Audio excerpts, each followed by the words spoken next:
boys? Okay. So, No, I'm not last busy. time on Gielinor. So we woke up, and basically, we attempted to kind of stage an ambush. Don and Logi. We made sure to get rid of the next guard that was coming on patrol to relieve the last guard.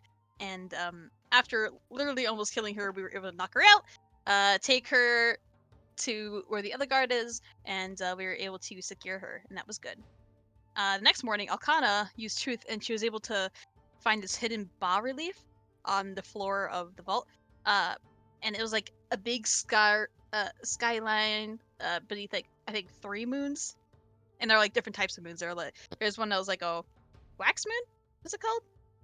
I don't know. Yeah, It's like it's basically waxing, 2 crescents. waning. There you 2 go. crescents facing the opposite direction and a full moon. Yeah. And then what's it called? Don tried to feed the guards of good berries so that they wouldn't die. And when he took the mouth gag off of one of them, the man one, he yelled out "dragons!" and that got our attention. So Don was able to question him, and he found out that, well, for some reason we couldn't figure it out why, but he shared the same dream that we all had. And well, after a while, we searched him, and we were able to find this pear-shaped glass thing, kind of similar to what Dawn saw in the room with the knot. And essentially, beneath the Surgeons Guild. Yeah, in the Surgeons Guild. And Dawn was able to intimidate him to basically get the information that he got this pear from the Renier's, what's called, like, cart. Like, he didn't get it from anywhere specific, but we now know that there are multiples of the same thing, which is interesting. And yeah. What else happened? So Logi put a fire talisman against the wall of the vault, close to the milky glass orb, and basically we got 3 steam creatures that appeared out of it. And after giving it the order of resume, they all just kind of flew off into the clouds. It just went straight up. You couldn't really see which way it really went. But yeah, that was weird. After, let's see, Logi stepped into the Shadow Realm to place these completed cylinders into like one alcove pedestal and back in the material world, and used Truth to place the pair on the other one, and they both phased away, and the pedestal kind of like glowed with these like weird portraits. Most of them being skeptic, and 2 of these people who were in the portrait were the Tabaxi and the Ospa. And as long as we kind of reconned to make sure that Logi removed the cylinder, and his weird thing that happened was that his false skin kind of burnt away and turned, or like burns away. Okay, I guess that's how you typed it. But like, yeah, it disappeared. And of course, he was able to put it back. But yeah, that was weird. And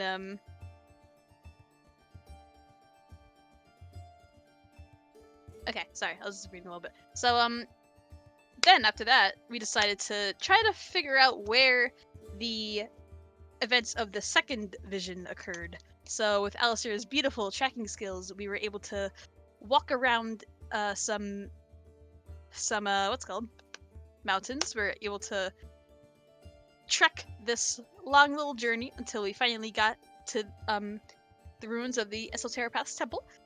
Alkana Morrison pointed out some magical sigils, and while we were investigating that, Natrix was kind of drawn to the place in the center, and it had a lot of transmutation magic in the middle after using detect magic, I think. And then after that, we used dispel magic, and fucking Orson and Don almost died from these giant waves of horror that came from the center.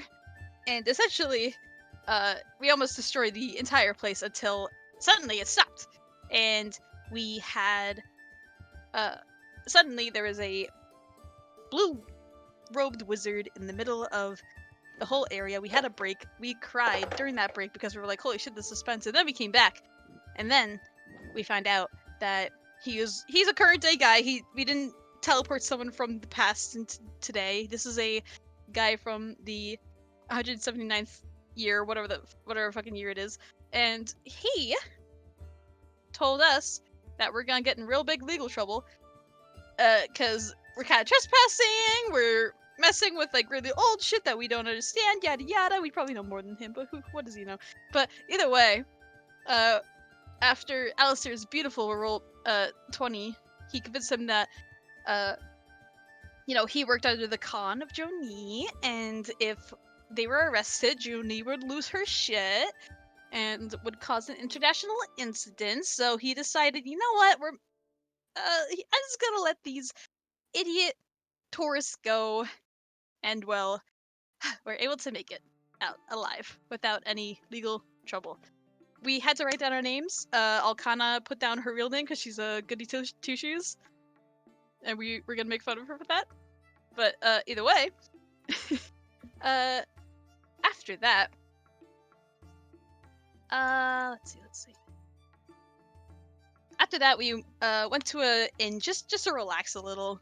We had a little too much adventure and a little too much excitement in Zanesh. So we chilled at an inn. We talked to Hastings Redman. The young scholar spent a lot of his time in the meditation classes we learned at the Primordial Spirituality Center. And yeah, apparently he learned a lot about like chakras and these like elements that are kind of steam, mud, mist, smoke, lava, and dust. And apparently they all had a link to like the ancient dragons known as the bastard gods, which we don't know what that means, bro. But either way, we were able to kind of convince him to come along with us for one more little excavation well, not really excavation. We kind of hit more of the touristy sites. We kind of went to this. Oh, it was Aviancy Hill. That's what it's called. Sorry. Yeah, we went to Aviancy Hill. We were kind of like hiking around a little bit until we found this construction area where we were able to kind of hop over the fences and areas. We were able to make sure we weren't detected by any guards, and we just kind of took a little peek. We saw a lot of what did I really see in there? We saw like a tablet in the middle of the area. We saw a lot of statues. Remind me what happened in there again? Natrix. Oh, there's a man-made crawl space, and pleasure for small gods. Yeah, mostly you just found some interesting text. Don't need to linger on it. Okay, You checked that out that makes sense. site, then you went on to the next site. Right. Okay, so we checked that out. We went to the 4 pillars, but we went to the pillar that was most intact. And everyone basically had Don fly up the entire pillar just to make sure that it wasn't anything interesting up there. When he made it to the top, all he really found was a perch that we assume would be for dragons. We found a perch down below as well, and we found didn't we find mushrooms at the bottom of it? You so. found white marble. Mushroom rocks. That was the same material made as the mushroom rocks, but not actual mushrooms. There is a difference. Right. It's okay. And yeah, then we kind of had, we kind of went back.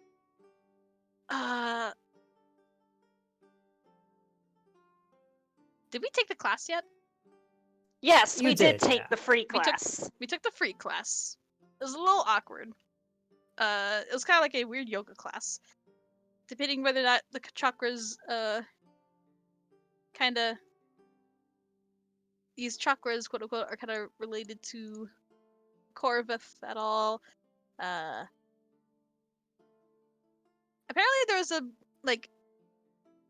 there was one class that Hastings took on a porch, and we didn't take that class. That one was apparently shut down. But yeah, it's like, it's yeah, and yeah, here we are, probably getting ready to leave, right? Essentially. Well- We don't know that yet. So, anyways, indeed, you find yourselves, yeah, as evening is starting to not quite come to Zanash, but as the day is getting later, as you can see a slight darkening in the ever present haze above the city, you guys are in the central temple of the Primordial Spirituality Center. You've just taken a rather disappointing meditation class. You're all gathered. You have found out that the a course that Hastings claims to have taken, there does not seem to be any record of it happening anytime soon. You know that you still have a couple of hostages tied up in another part of the city.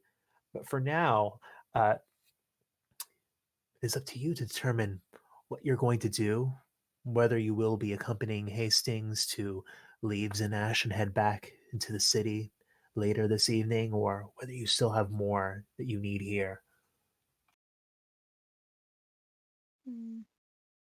I'll suggest like first order of businesses, we free the guards, right? I think Like that's the last order of execute. business. Like before we leave, just before we leave, Okay. Yeah, that makes sense. Like right before we leave, As- Yeah, we but as well what execute as else is a there But that Logie, we you, Alistair's want to plan. do? and at the same time, Logie retrieves the pair. I guess. Yes, there we go. And Oh, then and here's a question: did we take the fire talisman with us as well? Is that something we had to say we were taking with us, Ron? Uh, no, I don't think so. I think you guys had that. Okay, just making sure. Did we Alright. hear about any, I don't know, musical recreation areas that were constructed in Tanash? Musical areas? in Zanash. You know, like like say an amphitheater or Yeah, there'd definitely be something like that, some kind of an old hall somewhere within the ruins. Not something that's terribly close to the central populated part of the city, but yeah, Zanash was at one time a city of culture. There would be at least one large amphitheater. guys. I know we have this crazy conspiracy about Zanash being related to great beings of power or whatever. But I want to see the culture. You know, musical things. Because I like music. What and it time got are we smart. leaving? I have Later this no morning. idea. Later this evening, right? I think. Well, we don't know that yet. Yeah, What we do don't Hastings know say? that yet. Yes, we did just finish a tour of all the major sites of the city. Although now we're faced with the conundrum that apparently ghosts are teaching classes here. Hmm.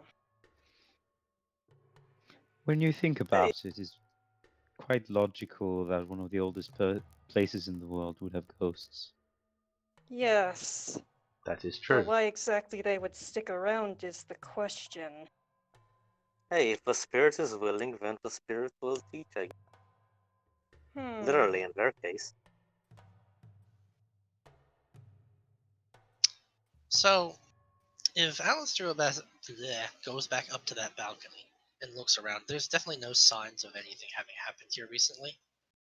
No, no, it's not terribly wide, and there's just a small table kind of at the railing overlooking the central part of the Primordial Spirituality Center. Over it, there's sort of a dome structure with these colorful rugs that have been draped along the sides. Um, the balcony itself seems pretty empty. It's wooden. It's yeah, definitely not one of a part of the original structure of this place. Does it look like anything has been added or changed about it since it was originally built? Um, make a perception check. Is 23 good enough? Uh, this isn't a Passive perception and active perception are two different things. Okay, What probably a about bit, what about probably a bad time to bring this up. You know what? Never mind. I'll just do it. passive aggressive perception?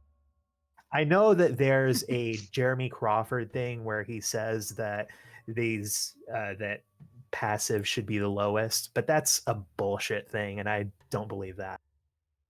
Uh, yeah, you don't really see anything that's well, really, it's hard to tell just the way that this all of the wooden additions to the structures in here have been built to say what's the newest part, what's the oldest part.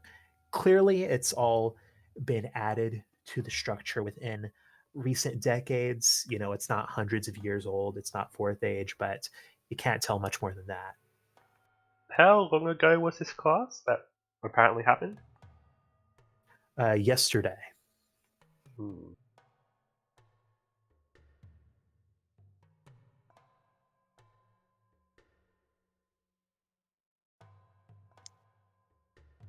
You know, is Hastings still with us?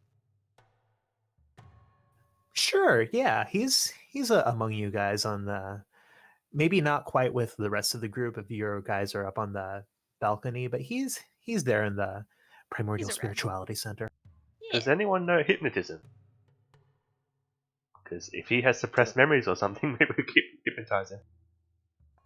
I could charm him. No, I don't think I ever had a reason to learn something like that.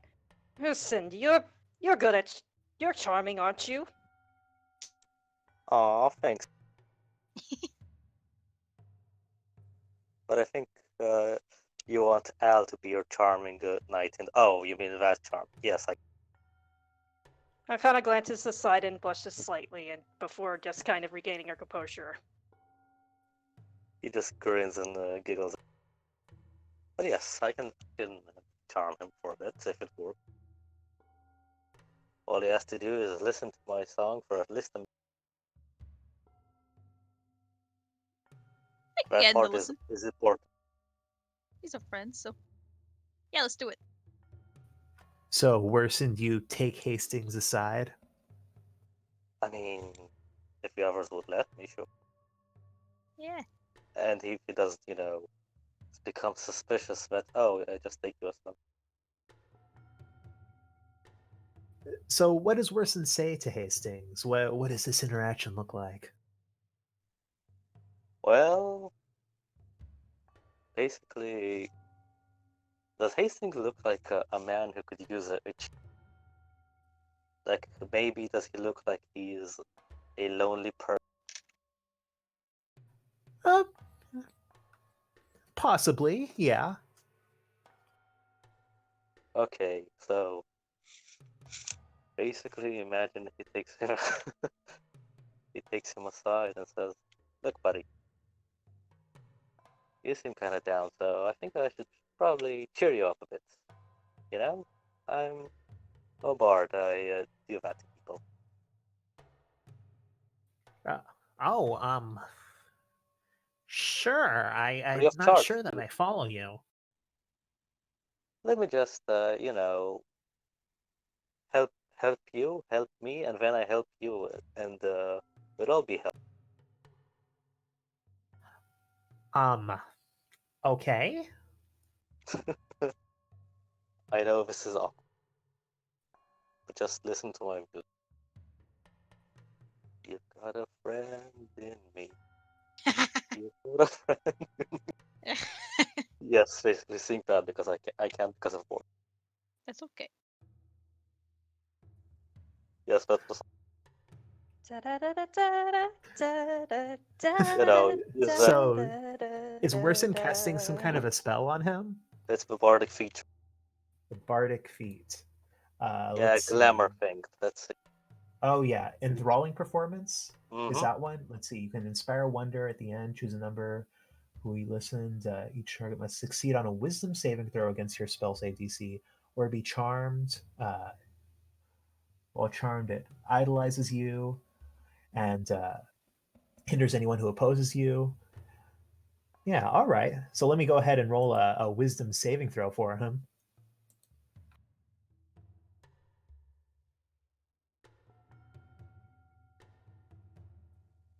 save DC should be 14 last I checked. Oh yeah, he gets an 11. So he just as he's listening to you playing this song, he starts tapping his his feet. You know, at one point he gets out a cowboy hat and sits down, a cowskin vest. He and then you realize no, he's not actually doing that. And yeah, by the end of this song, he's clearly enthralled by your performance. All according to K-Cock. So anyways, just going to try a bit, to test it out that he is indeed charmed by having him perform the next line, like, you got a friend. Make him sing the next line. And then take him to a group.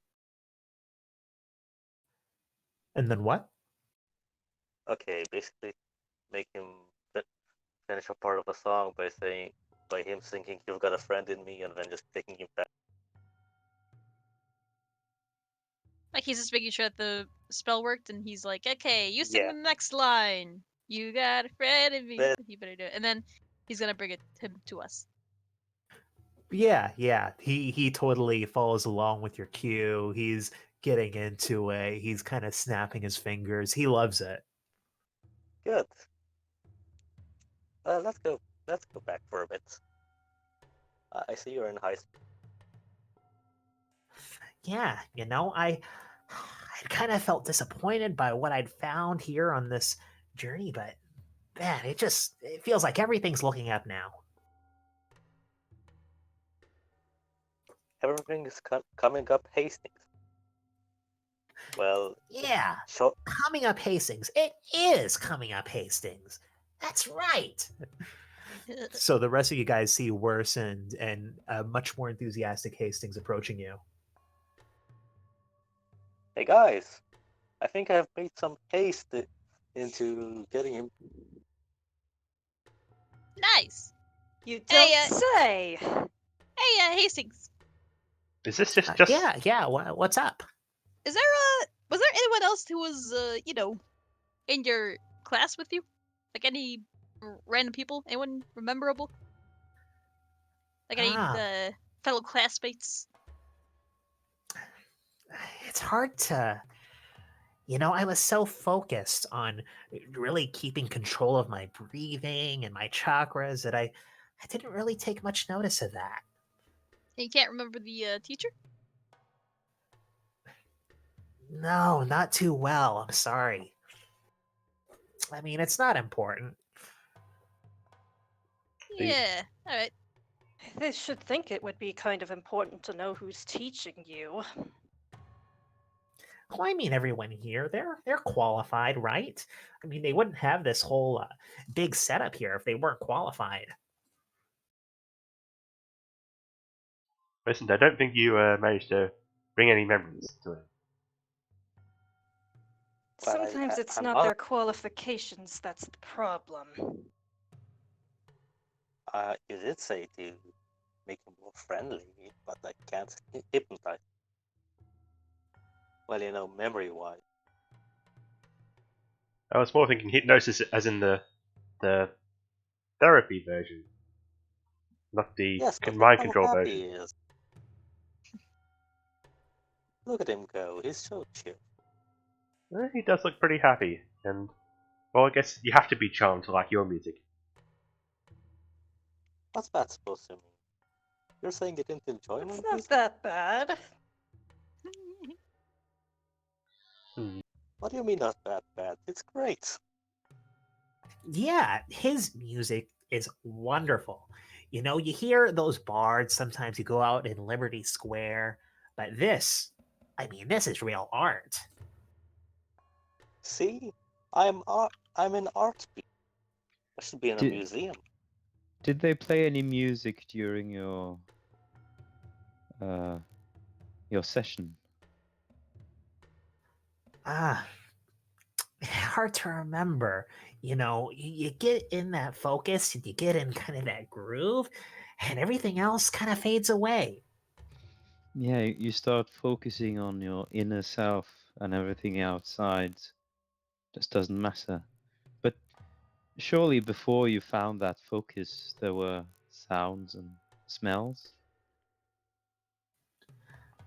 I mean, sure, there are always sounds and smells, and it's sort of part of being awake. You can smell things, you can hear things, you can see things. Yeah, did you focus on any sound in particular or any smell in particular? I not really. I don't know what you want me to say.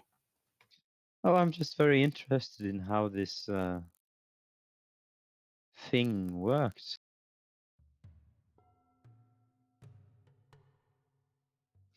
Don't Well, they start out by making you breathe and you focus your mind on a single point or something like that? something like that. I know that the class that you guys just took maybe was a little bit unimpressive. I'm sorry about that. I guess maybe you have to be in a certain frame of mind too. Give you the good I stuff felt first. a lot more receptive to it yesterday. Yes, and apparently, well, you had a much better teacher. Hmm. Definitely, definitely. Well,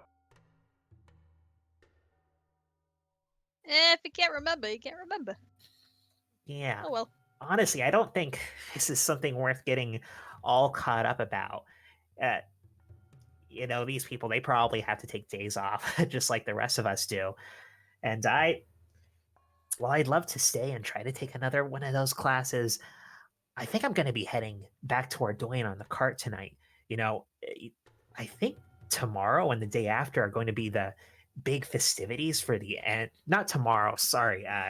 3 days from now is going to be the festivities for the end of the Assemblage Chevron. And I mean, they do it a few times a year, and there's always a little bit of action, but I've heard that there's something like some big announcements plans, some performances. It's going to be a whole thing. well, I Oh, think really? we'll definitely You make sure we're back in don't Zanash. say. Not over there. Say, Yeah. Hastings, how long was your session? Ah, I wasn't really keeping good track of the time. No, not time either. But uh, surely you know around what time of day you started and around what time of day you came out. I don't know, maybe midday. Right, right. Huh. Hmm. Do you suppose we, and Logi eyes some of the others as he's talking to Hastings, suppose we would have time to participate in a more in-depth session? Perhaps. I don't think we figured out how much longer we're staying here yet. Yes.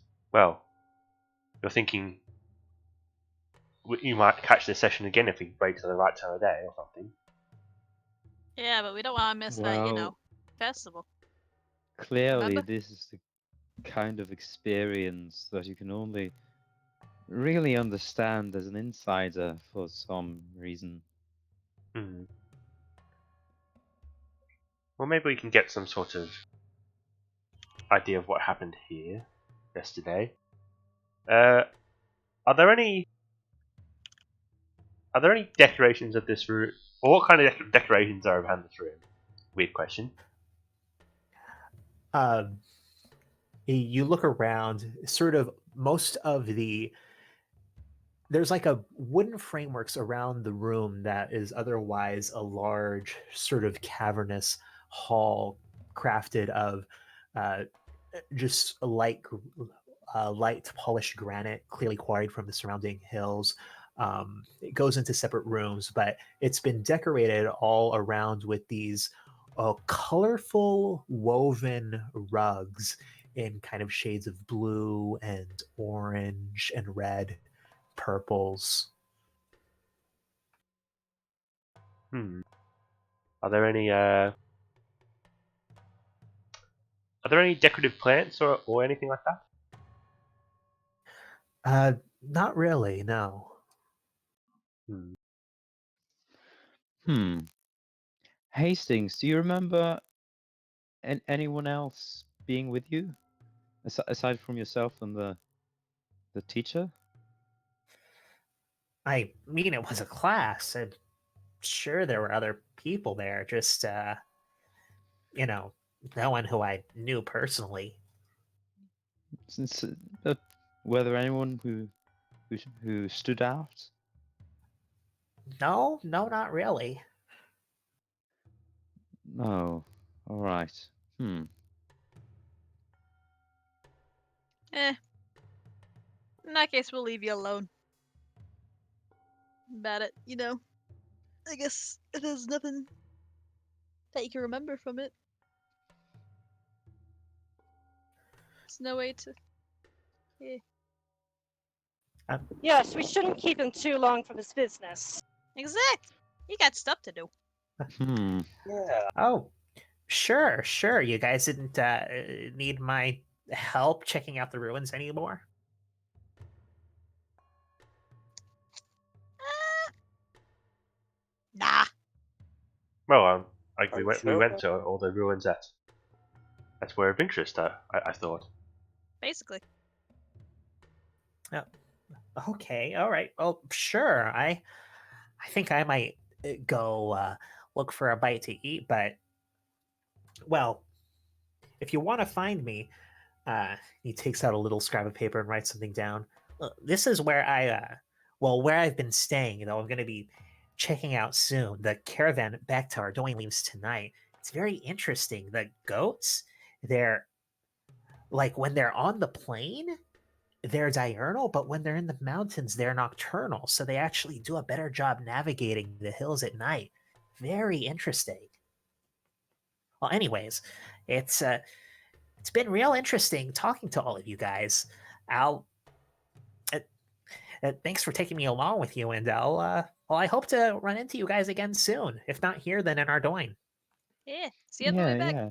But Yeah. before you go, if you could describe your session with one word, what would it be? One word, man. What would it be?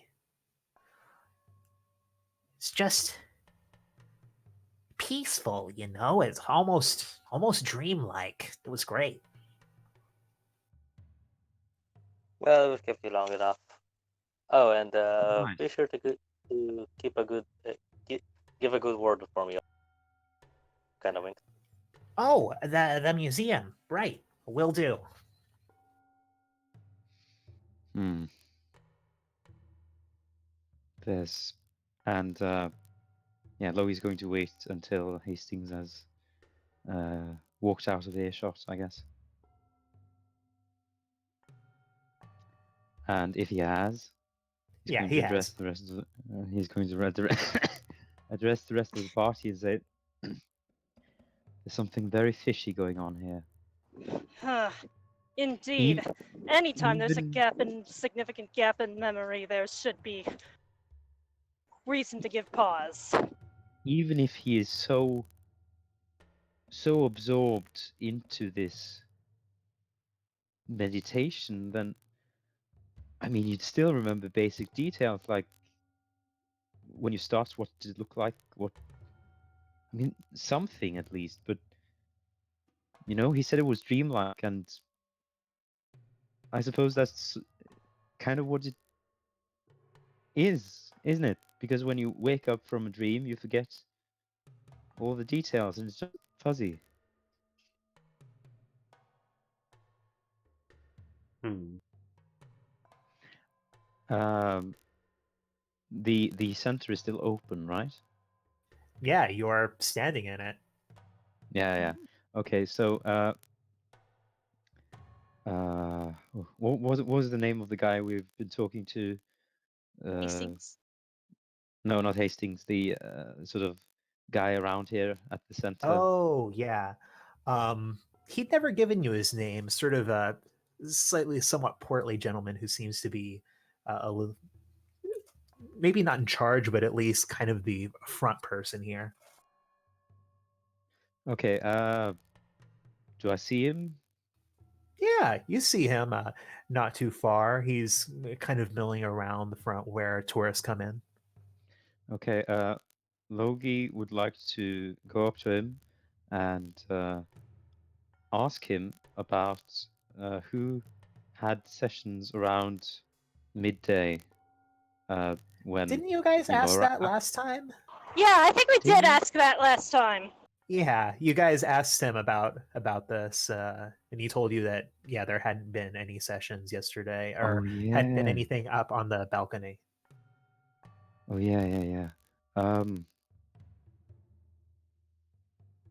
Yeah. Oh yeah. That's the reason for this whole mystery, isn't it? Um.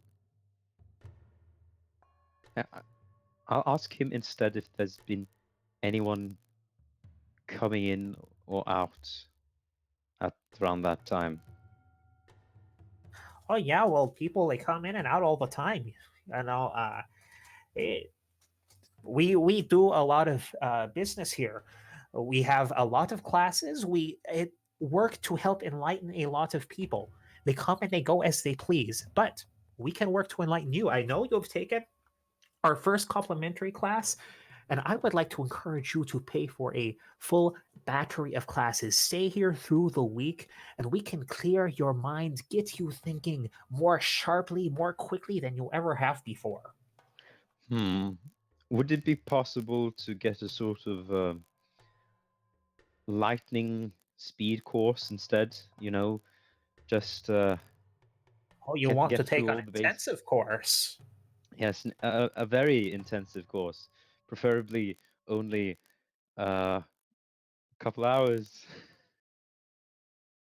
Well, I must warn you, it will not do the job of taking a full week long series of courses. That's required to really let the full tranquility settle upon your soul. But we offer many courses here. We have something a little bit like that. In fact, and he looks up, and there is indeed kind of a large clock in one corner of the room. It should be starting in about a half hour, the next class. Okay, Logi. The others are around, right? I haven't. Well, Yeah. are you? Mhm. So I guess Logi turns towards the others and asks them if they want to go on this course. I'll go. I'm not sure. I think after the last one, I think I'll skip this one. But well, you can go and tell us anything that happens. Are you going? I got cold I for think it would actually be wise for some of us to stay back from this in case we have any strange occurrences of memory again. Yes, that's a very good idea. And Logi turns back towards the portly gentleman. Um, excuse me, but I never got your name. Oh, my name is Humphrey Gage. Yes, I am the Humphrey. Relations and Experience Manager here at the Primordial Spirituality Center. So, if you want to take the intensive one time class, understand it is very much focused, a lot of individual attention. So, it's a little bit more expensive than our other classes. It is a single session, 4 gold pieces per participant. Ah, um, uh, very well. Um, here's, hang on, here's 4 gold pieces. But before I start, um, would you please point me in the direction of your toilets? Oh, well, I'm not sure if you've had a chance to check it out yet, but we do have a refurbished uh, bath center that dates back to the original city of Zanash here on the premises. Since you're taking our premium class, let me give you this. He hands you a little like glass disc on a little bracelet. and this should get you through. Enjoy it. Don't take too long because the class will start soon, but it'll give you a chance to open your pores. And there are also facilities there for the uh less desultory proclivities of the human body. I see. Thanks. And well, I'll let the others do their thing unless they want to accompany me to the bathroom. I think Logie can go alone. Wasn't the bathhouse one of the places where it was said one of the something like the weird symbol was in the first place? I kind of interpreted that as the place we went. Yeah. Because remember, that had a big. Yeah, bath. there are bathhouses seem to have been part of the ancient culture of Zanash. There are a few ruins that could be construed in that way. And indeed, with the aqueduct, it seems like it carried water to many places in the city at one time.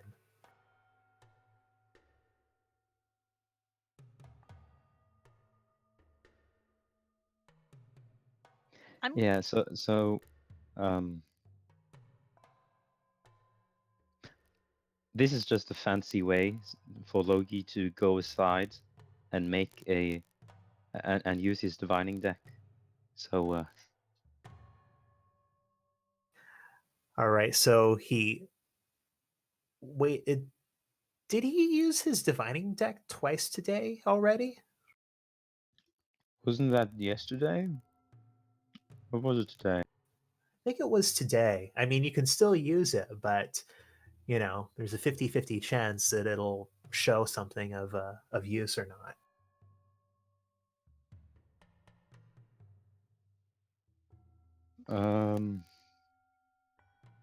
Yeah, I'll still use it.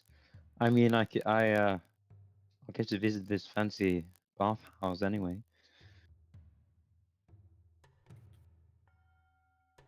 All right, so you are guided to this place, this on the premises bathhouse, and indeed, as you enter, you're waved in by a guard who takes note of the disc on your wrist.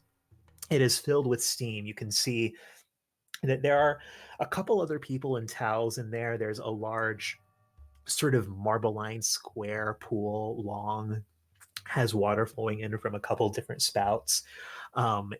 Kind of through the mist, you can see that there's an old, like, mural in relief that looks like it's probably, part of the original city that's kind of going the full length of this pool. And then there are different stalls with these heavy canvas curtains on another side of the room. Okay. What does the mural look like? You look at the mural, and it seems to be just for fun. Roll a perception check for me. I mean, you're right there, so you'll see it regardless. But just to help gauge if there's anything interesting you notice. So standard. Um, you can see that it seems to be depicting what looks like a large, puffy thing. You're not sure if it's a cloud, you're not sure if it's a pillow or what. But then there are a bunch of sort of little notches, dots all around it. This is in the center of this mural.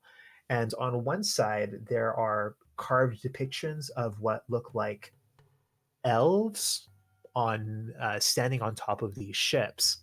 And on the other side are depictions of what look like sirens raising their hands in some sort of uh, sea creatures. It's difficult to tell what behind them.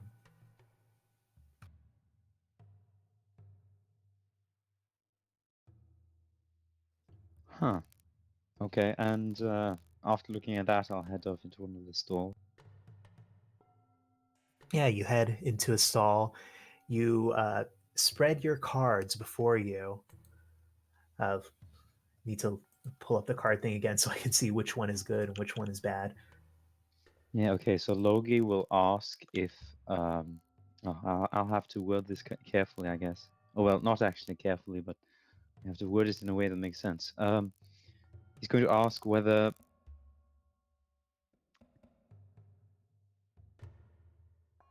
Hmm.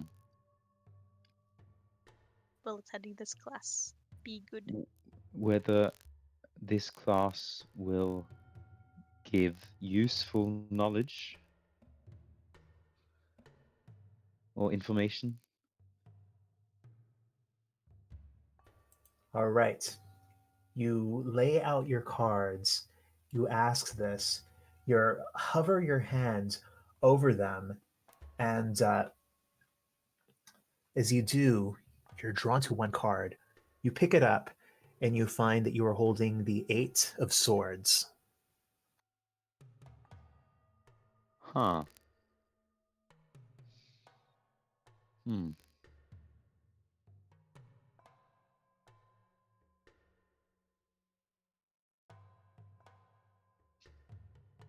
Well, that's interesting. And, while I'm here, I'm sure I can perform basic bodily functions and then head out back towards where I'm supposed to be. All right. Yeah, you head out back where you're supposed to. Is Logie the only one taking the class? I had an idea. Hey, Logie. Yeah, so Uh, can I just say that, like, Logie just comes out of the bathhouse with, like, a towel around himself and, like a towel around his beard or something and being like, and then Don just is like, hey, Logan. And he's like, what? Having fun there? It was very calming. Yeah, probably. But hey, real fast. What if you took the class, right? And I was invisible and I spied on you. And I just made sure that nothing weird has happened on the outside while you're being hypnotized or whatever the heck is happening to you. Uh, sure. Beautiful.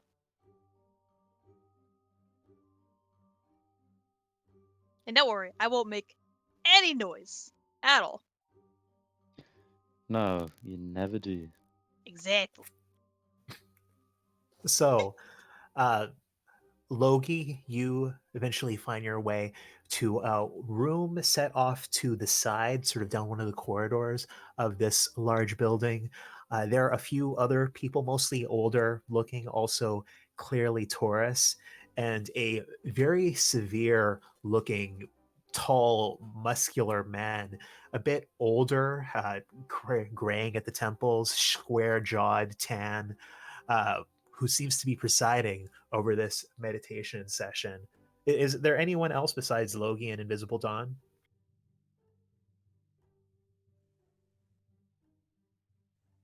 The teacher probably. This, guess that's a no. Okay.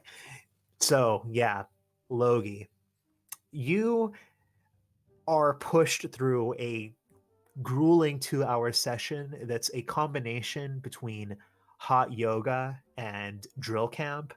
Yeah, the opening half of Full Metal Jacket. The room itself is very nice. There are vases with these leafy plants. There's incense burning. There's actually a guy sitting in the back, lightly strumming a lyre. But the whole time, this instructor is going out to each one and correcting your posture, getting your back straight, telling you, I want you to focus on your chakras. You are not being peaceful enough. I want full placidity. Clear that mind. Clear it now. And yeah, you are put through your paces this whole time. Don, at a couple of moments, you can't help but barely stifle a giggle as this squat dwarf is forced to try to very inexpertly contort his bodies in all sorts of ways. However, over the course of these 2 hours, there's nothing occult, nothing mysterious, no sign of magic. Mostly a lot of uh, middle-aged people who've spent far too much money to be ridiculed in nice surroundings. Hmm. What does the But rest of the party do while this is happening? Oh, go ahead, Logie. Well, I was going to ask, but after this 2-hour session is gone, is there a window for me to slip away and maybe go into less occupied corridors of the center or whatever? Possibly, but before that, what does the rest of the party do during this time? You know, I think Notrix wants to do a quick search of the balcony area, and I want to try and find anything that I could possibly cast Speak with Plants on.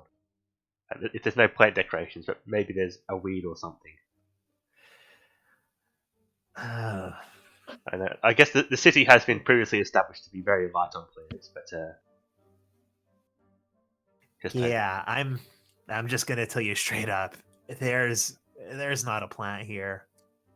So There's being no very good at plants. weeding. There's no earth. Okay. Damn it. Well, since there is no Earth, is there music?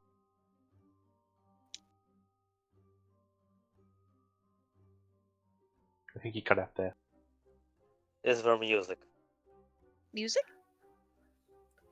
I mean, you can hear music coming from the other place. There's probably someone playing some kind of song somewhere else in this whole hall as well. Listen, guys, I know we have this mystery, but I need culture in me. Go I think on. this will- No, we're not stopping you. Well, see ya late. See ya in a bit then. And and worse it goes to become. I guess Yeah. maybe. You sit down with this other musician who's here. You maybe trade some songs, play back and forth. It's a wonderful time. For the rest of you, anything else?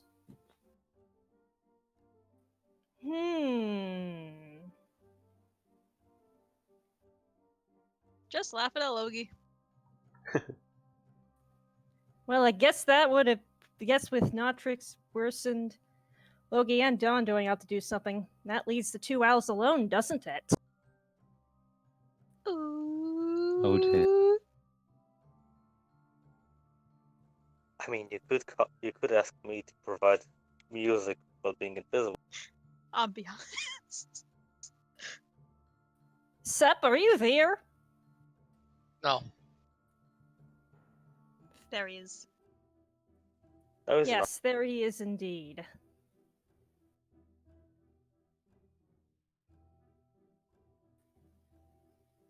Would Alistair otherwise be occupied?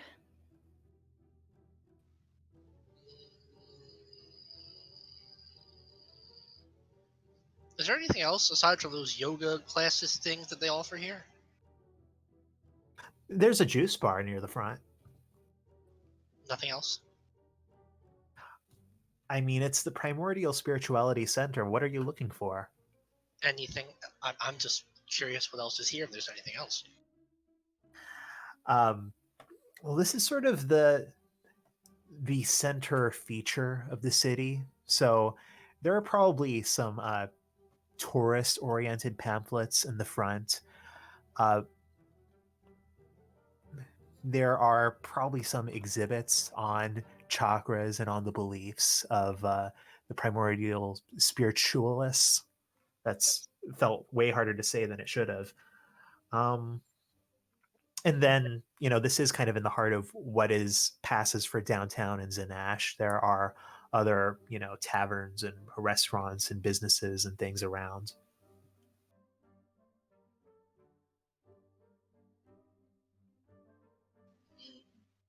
I mean, aside from looking at all that other stuff about this meditation cheese stuff, perhaps for having a more basic understanding of it will actually make the other class had made more sense. But other than that, no, probably not.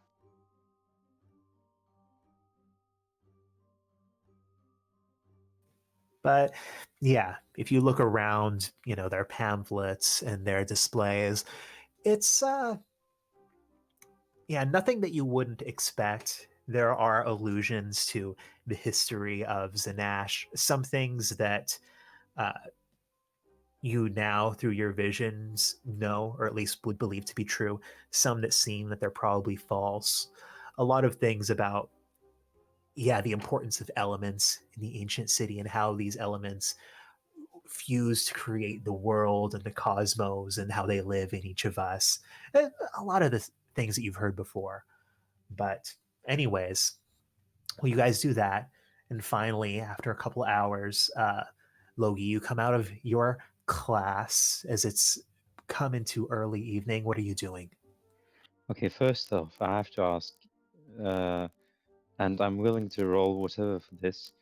Did I actually get like any spiritual fulfillment from this? You know, do I feel like I've advanced my uh, chakra energy thingies or something? Roll a wisdom check.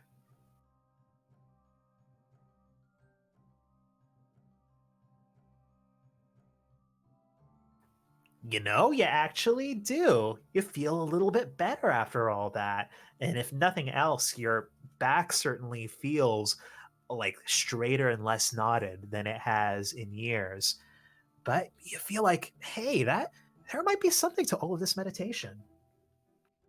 Okay, but okay, with this, you know, invigorating experience, I am going to try to slip away from the rest of the group as we exit this uh, room, dojo, whatever, and going to try to investigate, you know, some of the less traveled corridors of the building, and yeah, I have an idea for something he'll do once he gets out of sight, but I think that part is probably it's probably important to get that over with first. All right, roll an investigation check.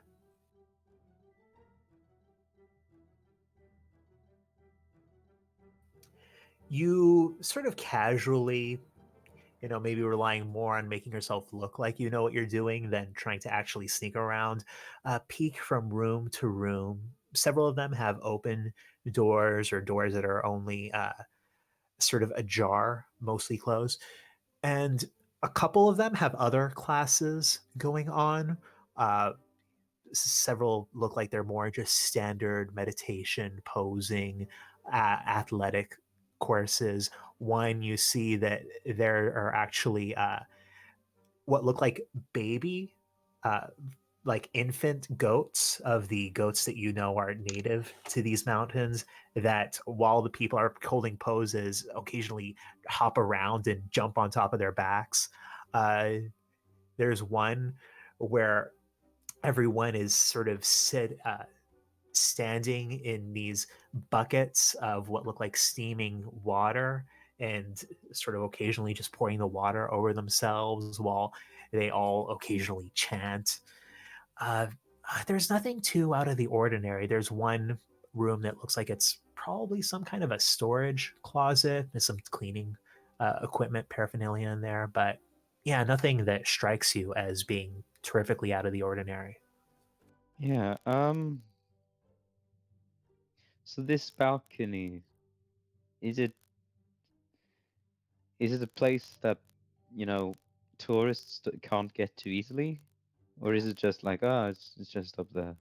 It's just up there. Kind of the way that this building is laid out, there's sort of the central part that is underneath this dome, and there is where the balcony is visible. The balcony is appears to be a new construction, like the pergolas that are built outside of a lot of the buildings in central Zanash. But the stairs leading up to it seem to be older, leading to something that was here before, made out of granite, but that is no longer there. However, on the sort of corridors to the side, those are more single story and where the balcony is not clearly visible. Yeah. Well, just in case, you know, just in case I look suspicious, I am going to well, I had a muscular yoga instructor, and there was a guy playing a lyre. Were there anyone of those two, or maybe others? Were any of the employees of this place? Did any of them look like they had a similar build to Logi? Uh, the liar guy, he didn't seem exactly similar of a build, but he did seem pretty short for a human. So it's probably your best bet that you've seen interacted with. Okay, I'm going to use alter self to look like him.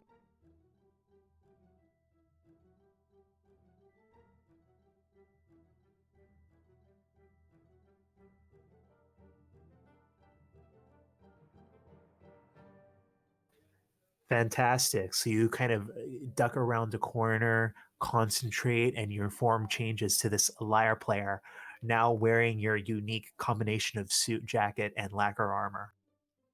Yeah, you know. So I'm just going to go up on this balcony and have a look around.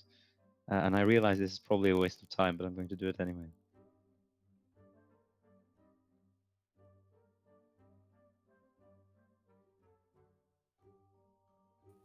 Could you say that one more time? I'm sorry. I'm going to go up to the balcony. All right. You are up on the balcony. And at this point, you pass some of the other members of your party who don't. Well, maybe they would recognize you because you're wearing the same clothes, but yeah, looking like someone else. Yeah. Is there anything here? Anything at all? I'll let you roll one more investigation check. Oh my goodness. You know, that guy kind of has the same clothing as Low. Nothing here. It's empty. There's a table. There are some hangings. You peek behind the hangings. Nothing behind the hangings. If I, using the vast amount of knowledge and spiritual techniques that I've acquired in the past 2 hours, can I sit down and meditate and see if I feel anything? Logi, you sit down. You meditate. Hold your body stiff, your back straight. Align your mind with the chakras that flow not through you, but through this earth, that unite you with the universe, that bring a deep inner peace. And you don't feel anything. You're just sitting on the hard wood on this balcony. Okay, so Logi just opens his eyes again, just says, ah, and just, sort of waving his hand, but not in a like careless wave. He sort of waves his hand in the way someone would try to wave a fly away to dispel his alter self, like, ugh. Is Notrix still up there? Yeah, let's just say he's just in the corner of the room, just digging into every corner trying to find some kind of plant. He's Yeah, looking very silly. Notrix, you see this rando guy, apparently dressed like Logi, who sat cross-legged on the floor, suddenly turn into Logi. Ah! Wait, what the? There is absolutely nothing to find here. It's so boring. Tell me I've been in this room for the past 2 hours looking for a plant.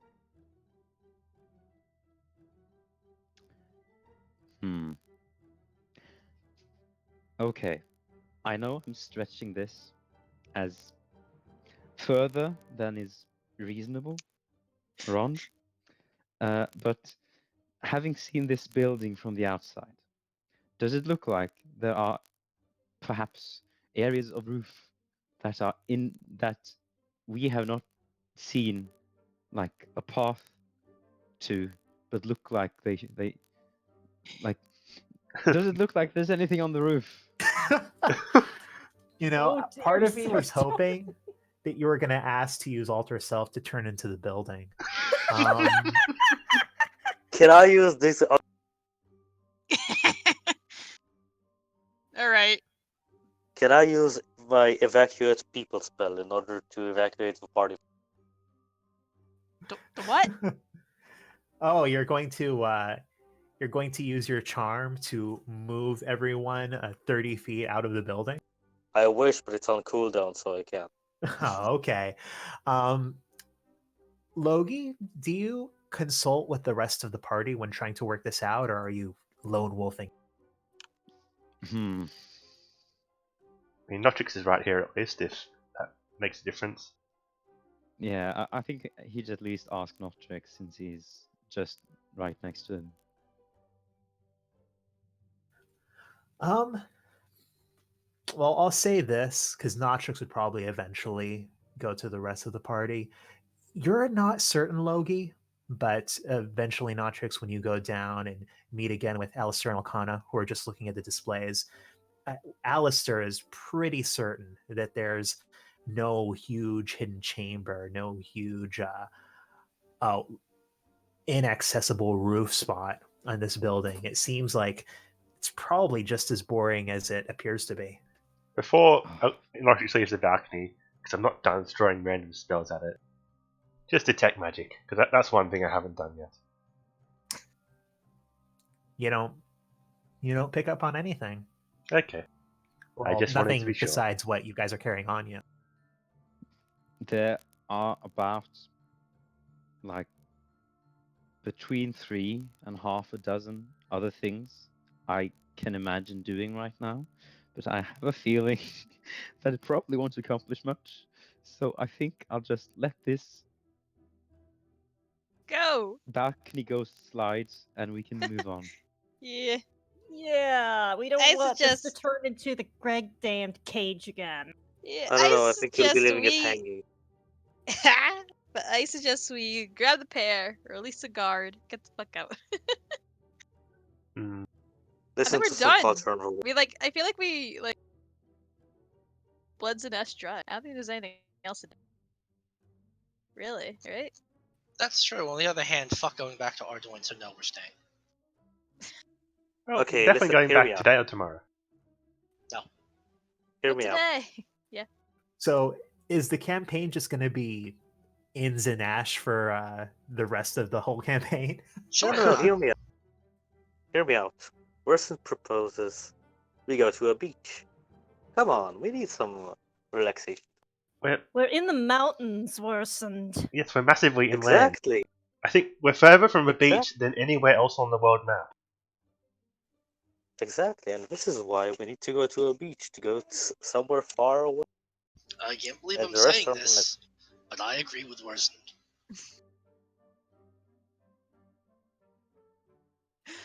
Oh boy.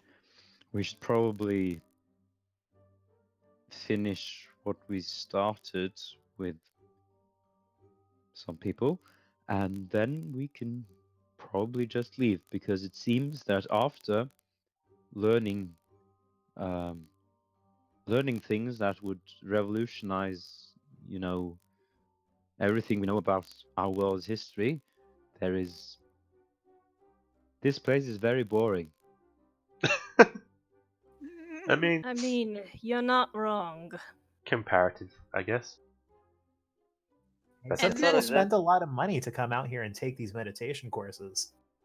we have. It's not exactly a white palace of sorts. It's quite void of life.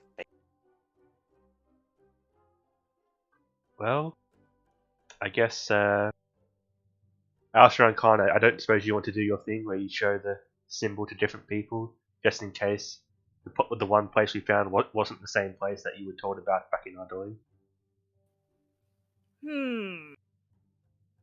Well, we were told a bathhouse, and we found a bathhouse. Yeah. Do But we know that's the only one, though? Do you think there are just two bathhouses that have to have that same symbol?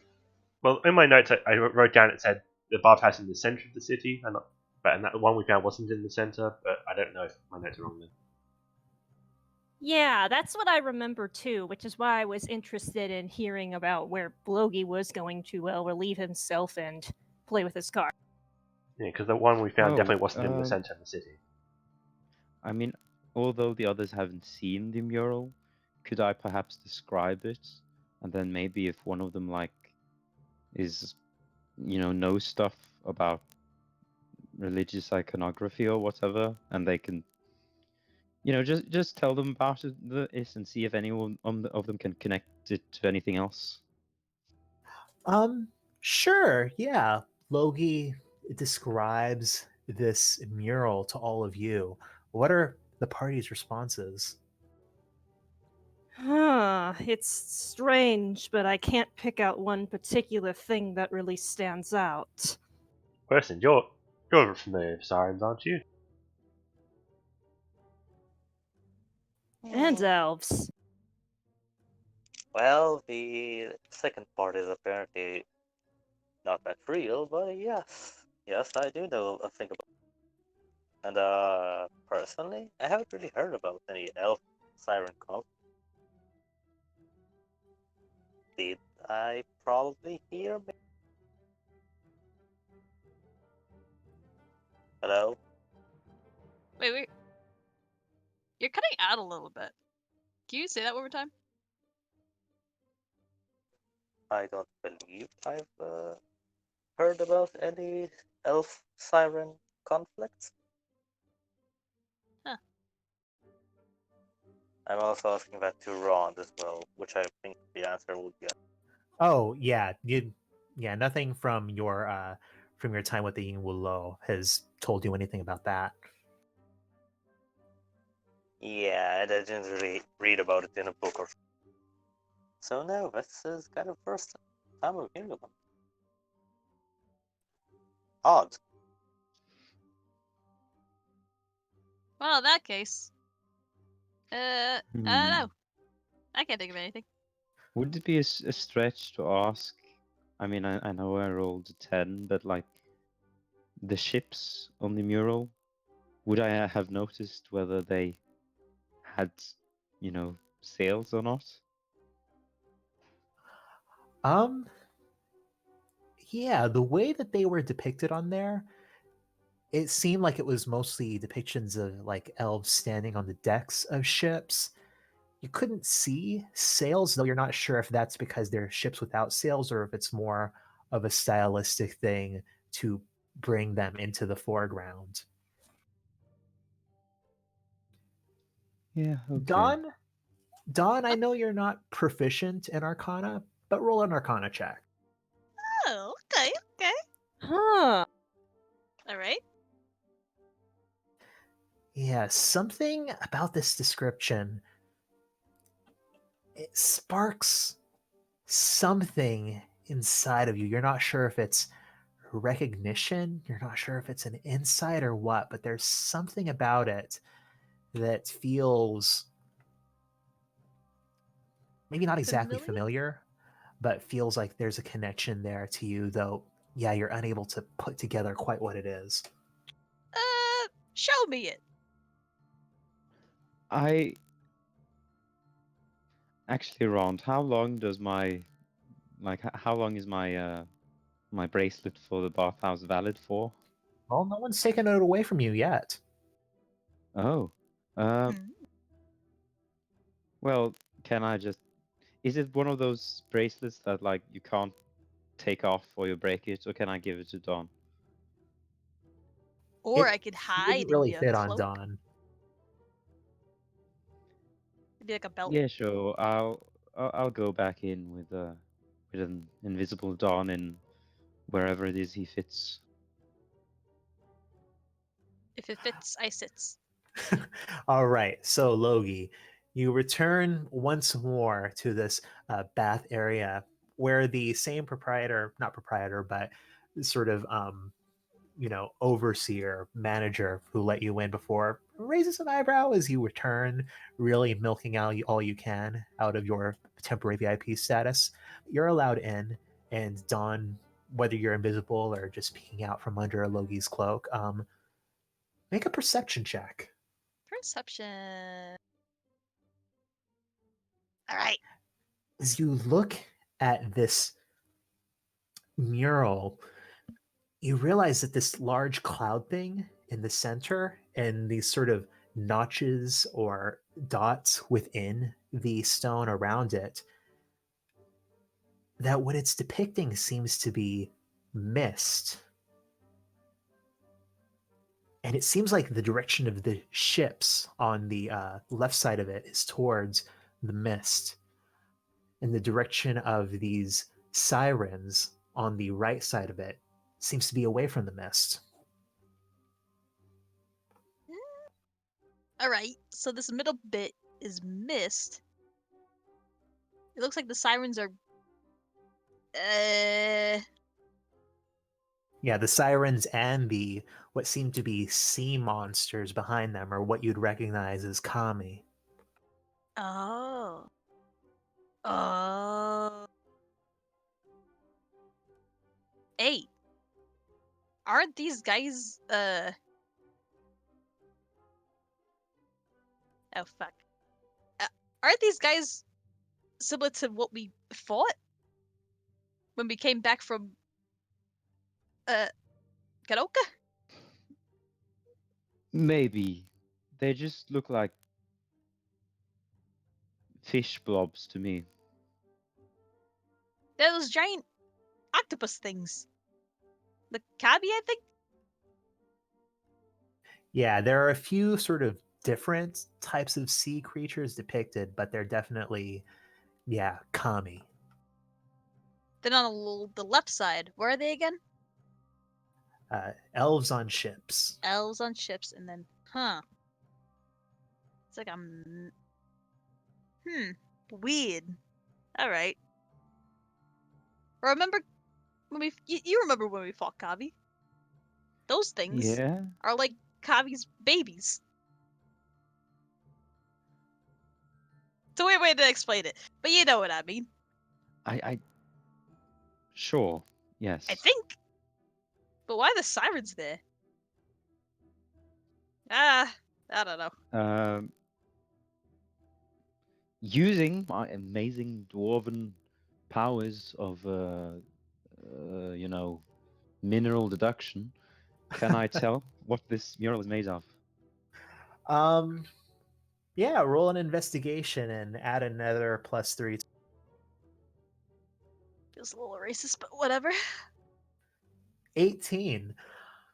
Looking at it, the stone itself does not seem to be anything out of the ordinary. It's the same kind of granite, if maybe a slightly higher, denser grade, as the rest of a lot of these buildings in Zanash are constructed out of. It does seem, though, to be quite old, well preserved, but old. Definitely older than the so called incubator.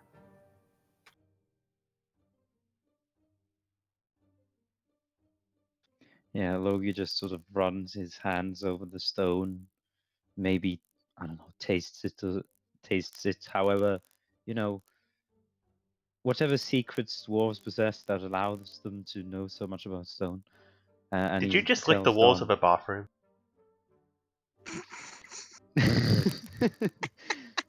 The- Don says that. Just yeah, lick the wall. You know yeah, how many and just as Don says that, Logi just spits out again. I this stone is old, very old. Yeah. I That's mean, what I thought, huh? most stone is old, but this particular mural made of stone is old. Yeah. I thought that too. Thanks for confirming.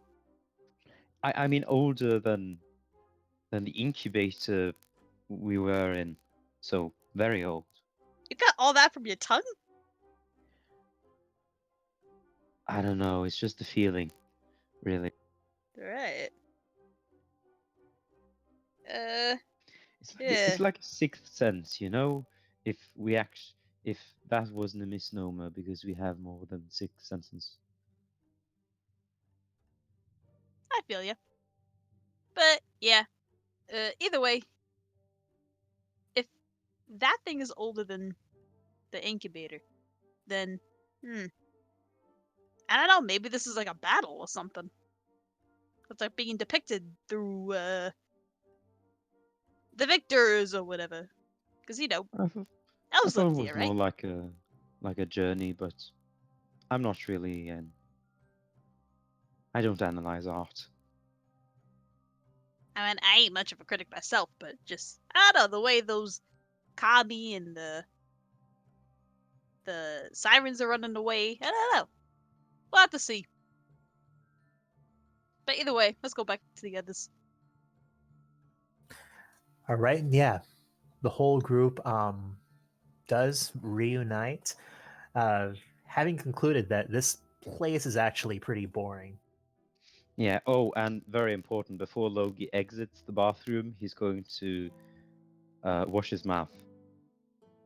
You wash your mouth out very well. They've got a nice setup on the sinks. They've got these little bowls full of dried lavender. It's a it's a wonderful thing. But you exit, find your way to the front, and as you do, uh, you see that Humphrey Gage actually intercepts you, apologizes, and he takes the bracelet from your wrist. Oh, and I'll make sure to Wow. hide before,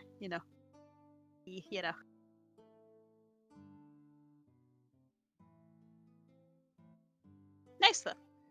Yeah. So, Very- yeah, it was a weird mural. I'm just telling the group this. It's a weird mural. It kind of looked like Kabi's babies. Remember Alcana when we got back from Kanoka? And we had Yes, I remember that all those? too well, and I wouldn't exactly call them his offspring. It's more like they were his thralls. Yeah, basically. Looked like those things. Well, we're not exactly his thralls either. It's more like creatures of the depth which have been tamed and used by other sirens. It's a misconception that we're actually owned by one person.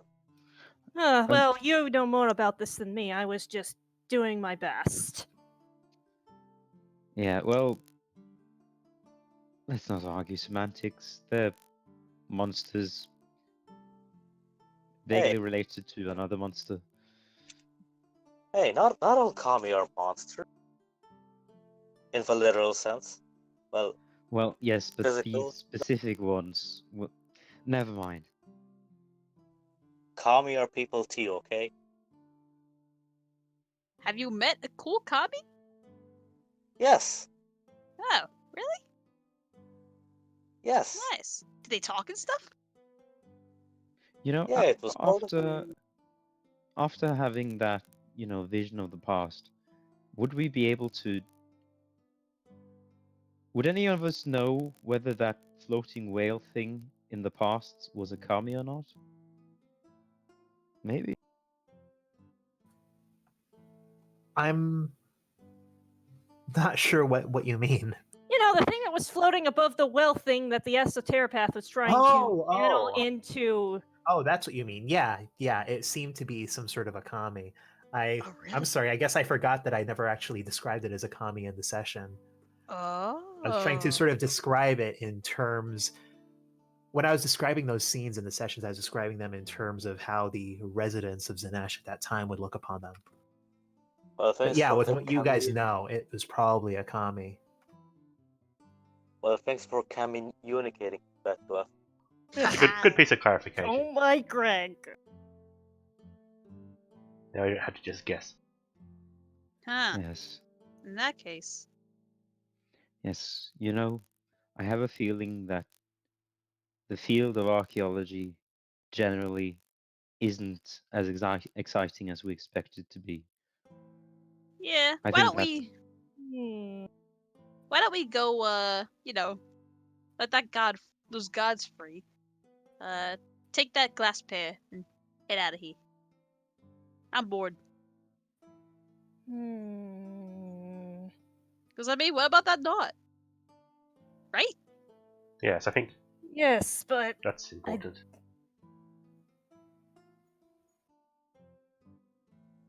If there's nothing to explore and there's nothing to explore, I expect that given the way things have been unfolding, one day we'll look back at everything we saw here and think, wow, So that's what it means. But right now, we don't know, and that makes it kind of boring. Well, You don't say, Logi. You don't say indeed.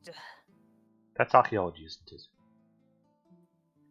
But, Yeah, I do think that we've largely run out of things to see here, though. Have we? Yeah, I'd say so. Are you What, sure? you got something? Spot stuff? do you want to go looking for that symbol again? How many buildings here have we checked compared to the number of buildings here in the city? Exactly. Well, we checked the ones that were all Loki saw were all glowy, so those were the really important ones. So we checked the ones that we had reason to believe we should check. There are like What are we gonna thousands of buildings here. do? Yeah, we can't just, Yeah. go to every building. And any single one of them could hold another clue. Yes, I have a feeling that if we keep to this mindset that we'll discover something here, then eventually we're just all going to turn into archaeologists. And that's a bad thing. Why, Dr. Lysmith? I just feel like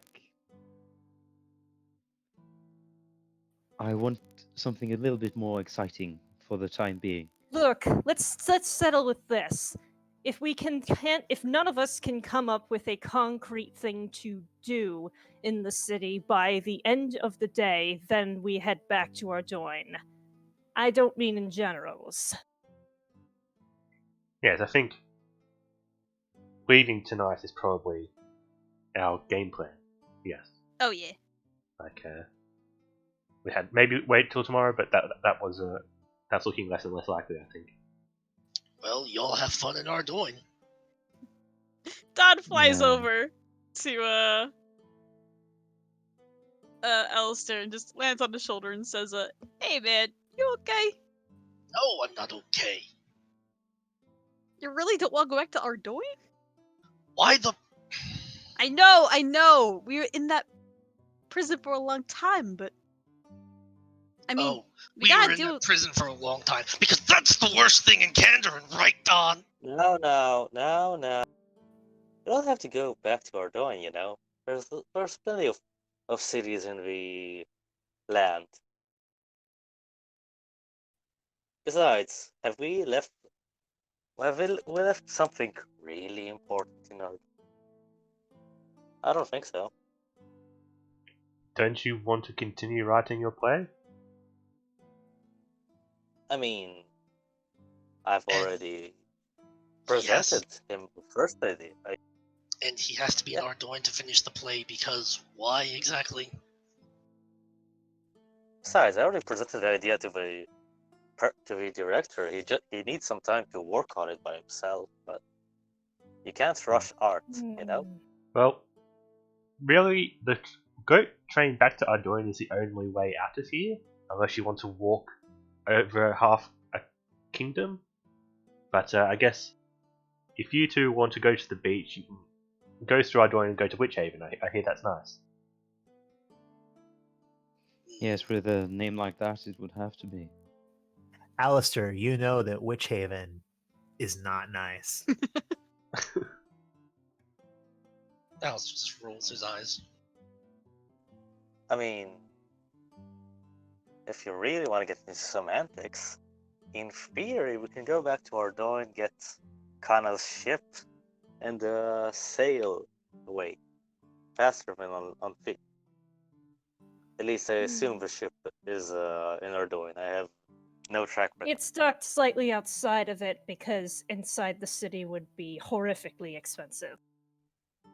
Yeah, we wouldn't even have to go in Ardoin. We just have to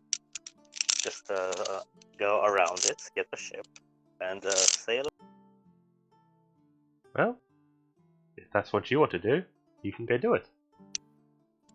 I mean, do you really have something to do in Ardilate and Trix? Yes.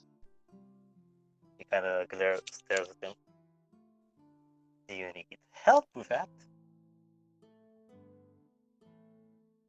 I don't know how to answer that question. yes might be the correct answer. Okay, what is it, man? Come on. No need to be shy. Like trying to figure out whether they're going to administer a vaccine based on weird ancient magic that might make every human in the city ascend to something weird. Good riddance. Alcana just kind of like shoots a glance at Alistair. Yes, worsens the potential for genocide combined with the various mysterious shenanigans and occult hotspots, not to mention a distant relative that showed up out of nowhere. There's quite a lot keeping me in Odin.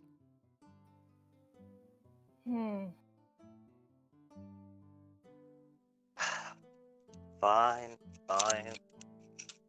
You know, I was kind of hoping on cheering up Al, but apparently that's not gonna happen anytime soon. If we're I'm gonna go. perfectly honest, there's actually something in particular I think I might want to have plausible deniability avoiding at the moment. What's that? Well, you see, I had a stop at the interfaith church to clear my mind at one point, and well, I mentioned this before, right? The priest weird or guy. whatever that approached me. I don't know why, but I just got a really bad feeling off of him. Like there's some kind of ulterior motive that he wasn't saying. Maybe I'm just being paranoid, but It's usually what happens. Well, there's something we can do Yeah. in Zanash still, if you want to learn more about that. We did hear those two followers of Corvus behind us in the session. We could, if you want to know more about that particular religion, we could talk to them. it wasn't the religion that was the problem. I'm having trouble put my finger about it, but I think he was trying to butter me up. I don't know. Well, if you find more Usually, out about the religion, you find more about the people who follow that religion. I see your point. What is there to know about the religion exactly? You've seen the symbol, haven't you? Yes, it's everywhere. It's That's what we want to know. Why is it everywhere? Why has Because everyone? Because of who it's connected to. You think that symbol is just a coincidence? Do you know something that we could all be benefit from? Because we've been trying to figure that You've out. looked at the mourners, haven't you? Yes. There's your answer. It's them. Why? Oh, no wonder. It's just that, well. Sorry, it's just. That was just on my mind and I needed to get it out. And, well, it's just to say let's just say that anyone who is convinced enough to use a sending spell on me to get my attention about it is somebody who is a bit persistent above the norm.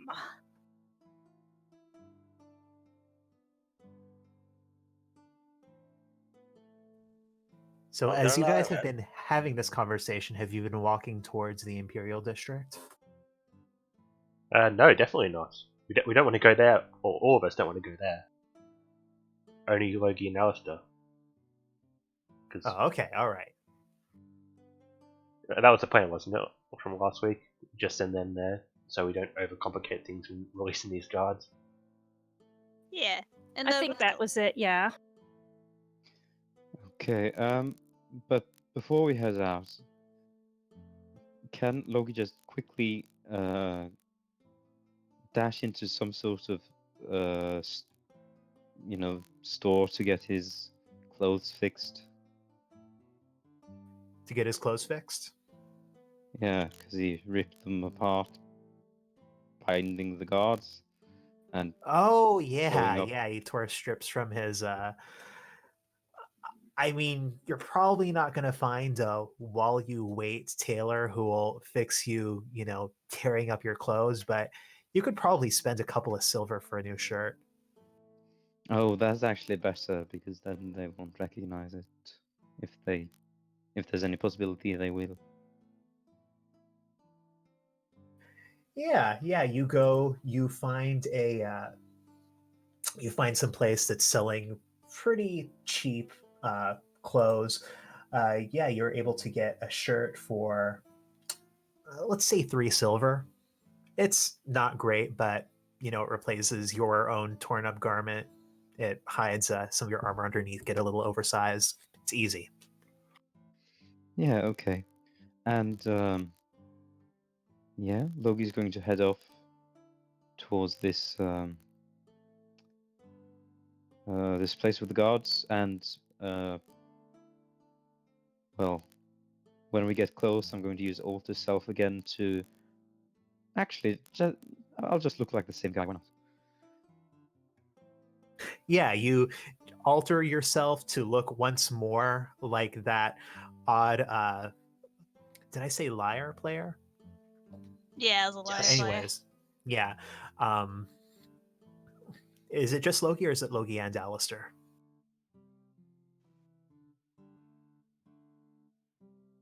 Sep, are you there? Oh, I'm there. Yeah, just Loki. Okay. So Oh. just Logi, you I don't know if you light a torch as it has become dark. Logi, you don't need a torch to see, but the guards probably will. But you come to this place where they were tied up, and you see that, yeah, one of them has a puddle underneath themselves because they've been tied up here for more than 24 hours. They're Ew. in bad condition. It's not looking great here. And Logi, putting on his best Zanash accent, says, "Oh gods, oh gods,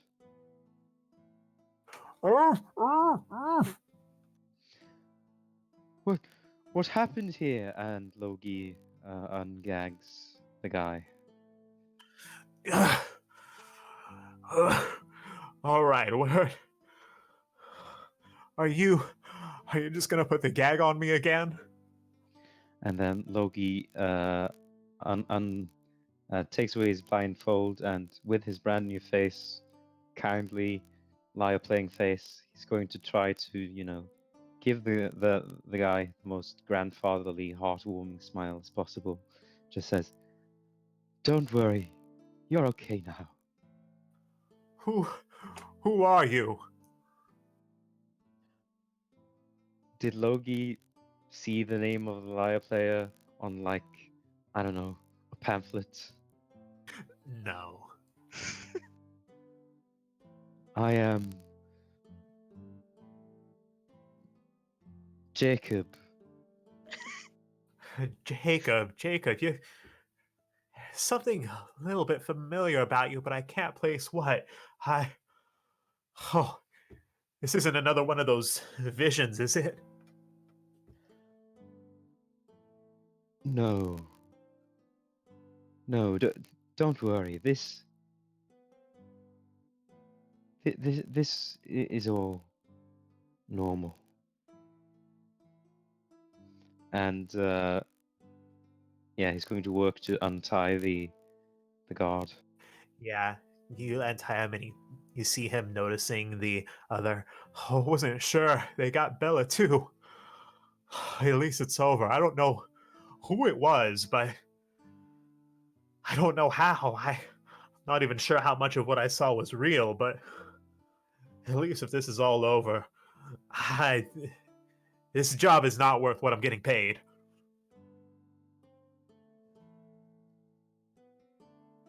Ah, I am sorry to hear that. I I just found you here. I I don't understand. Oh, it's dark already. What are you doing in this part of the city after dark? I I thought to clear my mind. I was yes. I was trying to clear my mind as I was working on a new melody, you see, and it's not important. Oh, You're one of the spiritualists. Yes, I just started. I have a brother here who looks very much like me. Oh, okay. Well, that's fine. That's fine. Just untie us and get us out of here. Yeah, so he's going to work on untying them and all that. Yeah, all right. So eventually you untie them. The uh, female guard at this point is kind of unconscious and has to be roused, but they commiserate with what happened, trying to figure out, mostly just talking between them, what was going on. She mentioned seeing a dwarf, and both, neither of them are keen to return to their guard posts at the incubator. So they thank you and head off. Do you give them a torch? Um, yeah, sure. He says, Yeah. "Here, I think after what you have been through, it is better for you to see the clear path." Thank you, Jacob. I know I've never really gone out much for the spiritualist stuff, but you've done a great thing for us today. I'm not sure if I'll run into you again because I can't imagine I want to stay in Zanash much longer, but well, if ever I do, I definitely owe you one. And with Oh that, no. I was he says, just doing what any good person would do. "Oh, you're wonderful. You're a real stand-up guy. All right, now I just want to get out of here." And with that, you see him and the other guard, we mentioned his Bella, take the torch and kind of half supporting each other, start walking down that path around the ridge back to Zanesh proper. Okay. Hmm. Yeah, I've had a short rest since last time, right? So I can go in to the building again Yeah. and enter the Shadow Realm and try to pick up the pair. All right. So you enter the center of the incubator. You step into your shadow refuge. And how do you pick up the pair?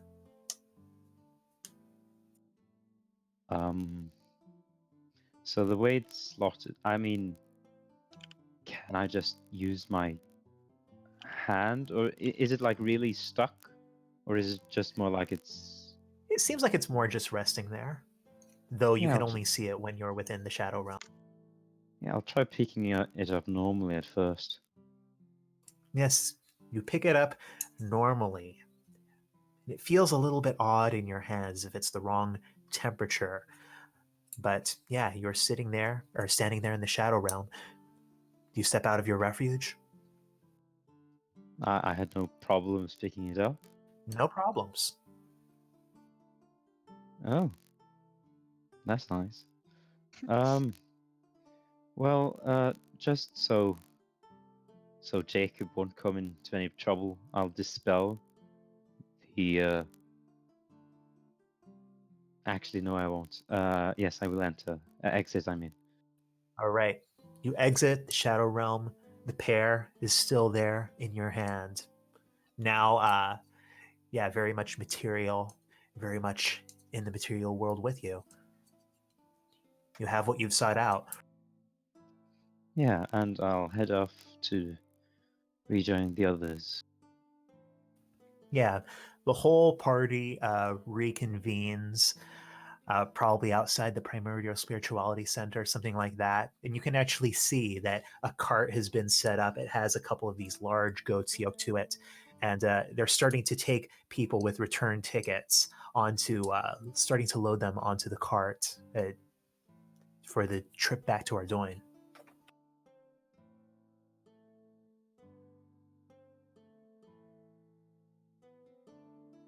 Yeah, Logi at least is for going back unless anyone wants to stay. Well, I only had those two ideas. I don't have any other ideas.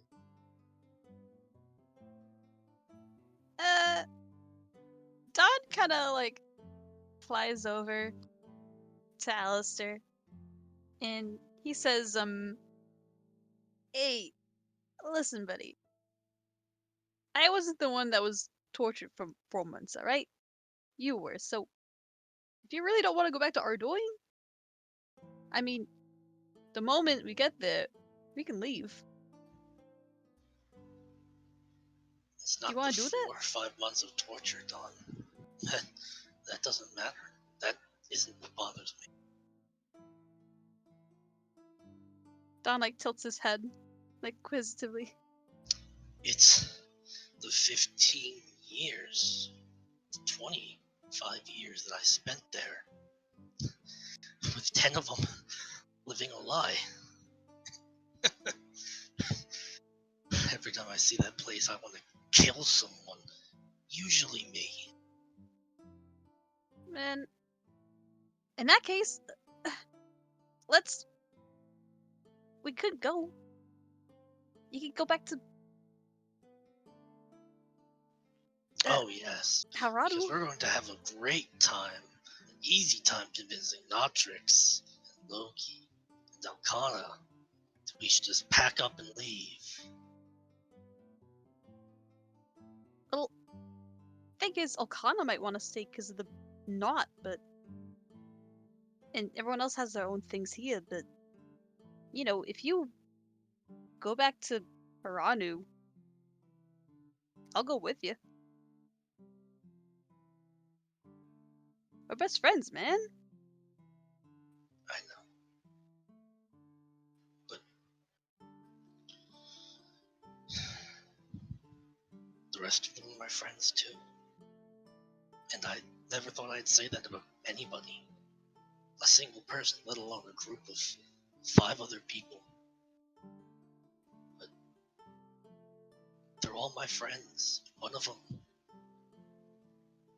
I love more than I've ever loved anybody. Aw, thanks, man.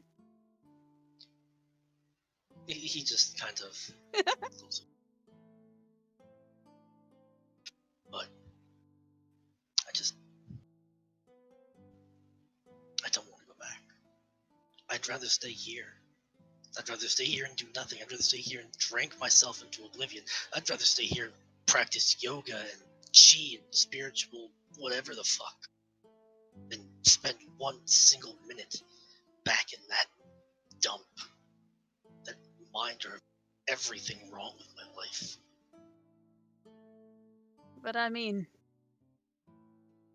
Would we?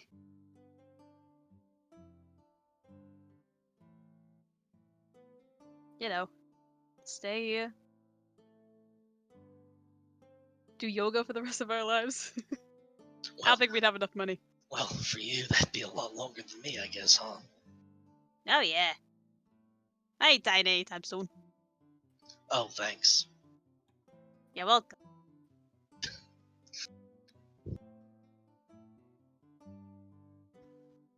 Don. Yeah? Thank you for caring. Yeah, of course. No problem, man. But hey, even if we have to stay some more in our doing, listen, you ain't alone, alright? I got you. And the moment you want to go, I'm right behind you. All right.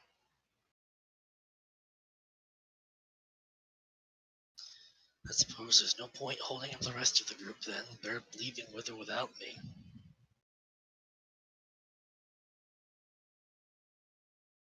Yeah. Let's catch up. Indeed, as you look out towards the rest of the group, you spot Hastings Redman joining the queue to hop onto the back of this wagon train.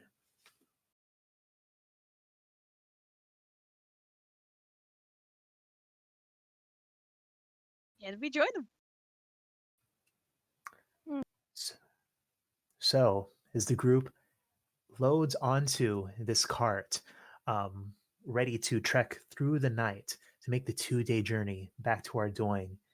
You spot Hastings at one end, who kind of gives a shaky wave to you. You spot actually the familiar figures of the couple who you had overheard behind you arguing about whether these chakras interfere with their faith in Corvith. But as the whip is cracked, as the goats start trotting out of Zanash, up the streets, between the towering pillars, go ahead and take a little break. It takes, excuse me, 2 days, as it did before. There's a lot of, as there always is on a long, fairly boring journey like this, inconsequential conversation, overheard snippets of the banality of other people. You talk with Hastings for a little while about the things that you did in the city. It doesn't take too long for you to end up rehashing the same conversations over. I think Worsened would probably talk to him more about getting into the thing that the fuck Welsh. That's it. Yeah. The I'm good for. Yeah, the thing that you named. No, I told you a name that I was given for it. So, yeah, and he talks with Worsen about it, and yeah, again assures him that he'll help get Worsened in, help put in a few good words. It's not him directly with the tie; it's more a friend of his, so it's still going to be secondhand. But he feels pretty confident that he can get Worsened access to the research stacks. Um, but yeah, as you're taking this journey, you do overhear a few snippets of conversation that are maybe moderately more interesting. You hear people talking about rumors of Khazard, wondering how, if he'll do anything with regards to the end of the assemblage. You hear a little bit of talk about Corvith. You hear a couple snippets of rumors about a break-in somewhere around the Grim Kennel, which is a place in Ardoin right between North March and Proscenium Row. Worries that one sort of older, well-to-do couple has about that area, maybe starting to have some crime now because of that. Um, but for the most part, conversations are not anything particularly interesting. It is late, late in the evening of the second day, actually, probably into the wee hours of the morning, when the cart uh, alights back onto the winding, hard packed roads of West Ardoin, of the area outside of the walls known as West March. Though, as you approach the gate that will go over the Doin onto the Gilt Strand, the Grim Gate, you the cart is forced to stop for a good few minutes because there's this procession of very wealthy looking carriages pulled by reindeer who are going in this train over the bridge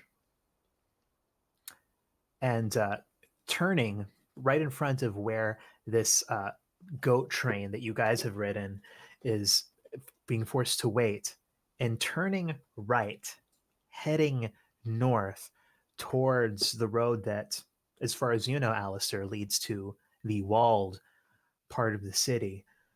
And you spot that a couple of these carriages have the familiar crow symbol on them, the crow symbol that you've put together as the symbol of Corvith.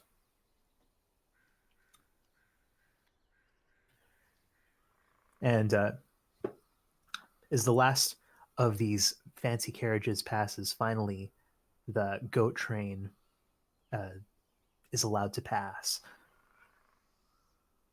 But then it's a few minutes after that, and Alistair and Logi, you're the only ones who notice it. Logi because of your dark vision, Alistair because of how naturally perceptive you are. That there is a column of smoke, nearly invisible against the darkness of the sky, rising from the west. A few minutes later, though this time there's no sound of horns that seems to presage it every other time.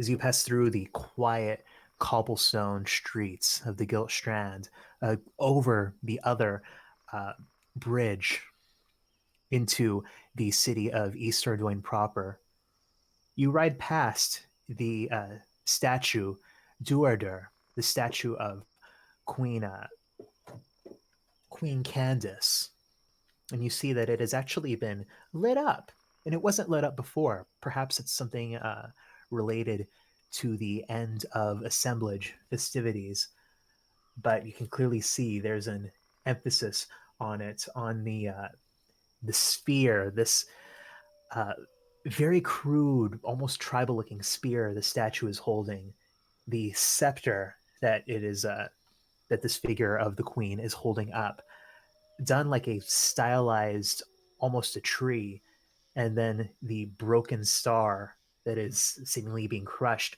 under her boot. And there's actually a banner hanging in front of that part with another star, not an 8-point star like this apparently elven star, but this one just a standard 5-point. But you pass this illuminated statue, the only thing lit up, and what must be 2 or 3 in the morning, aside from a couple of small taverns and cafes that you pass through Proscenium Row. Finally, to the stables, you guys get off and return to Chambers boarding house.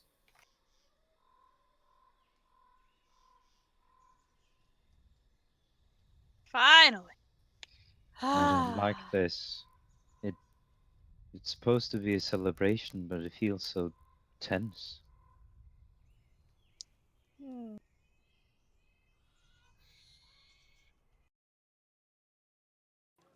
Hmm. I mean, I certainly know what I certainly feel where you're coming from with this.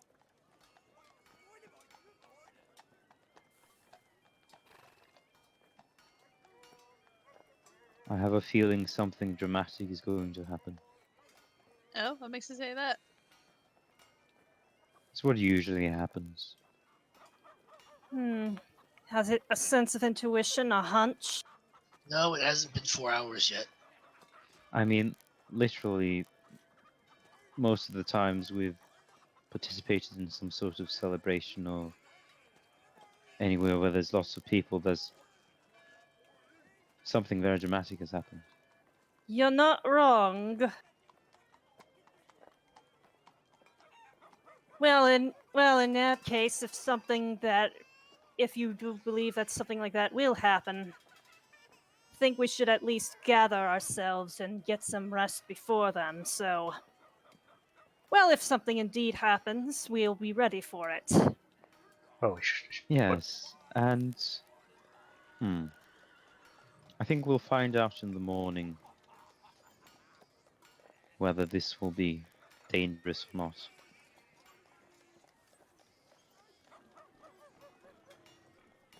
So you guys return to the rooms that you had paid for the week in advance.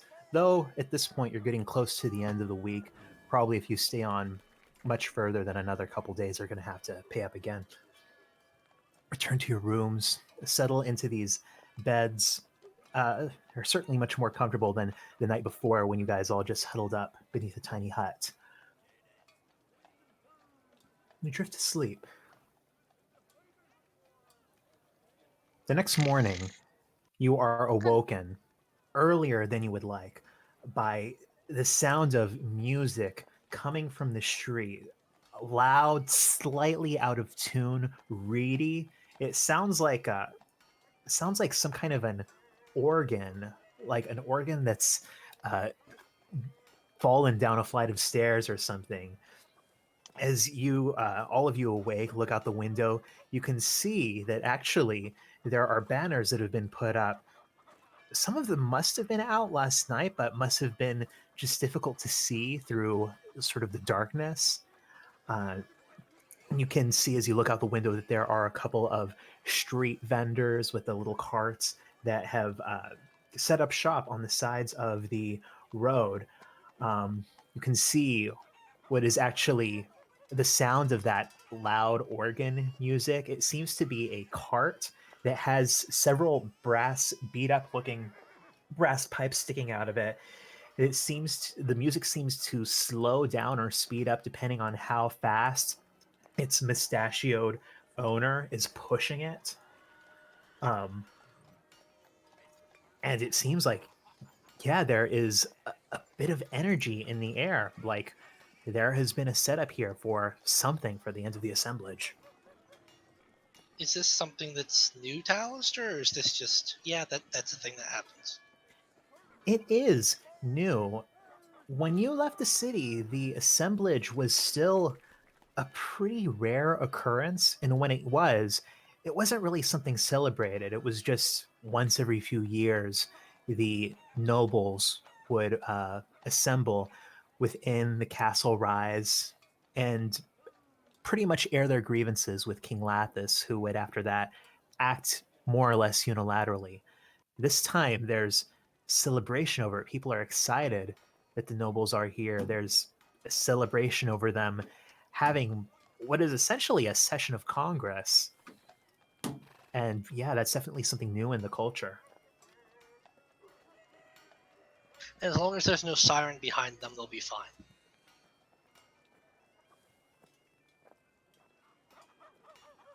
Uh,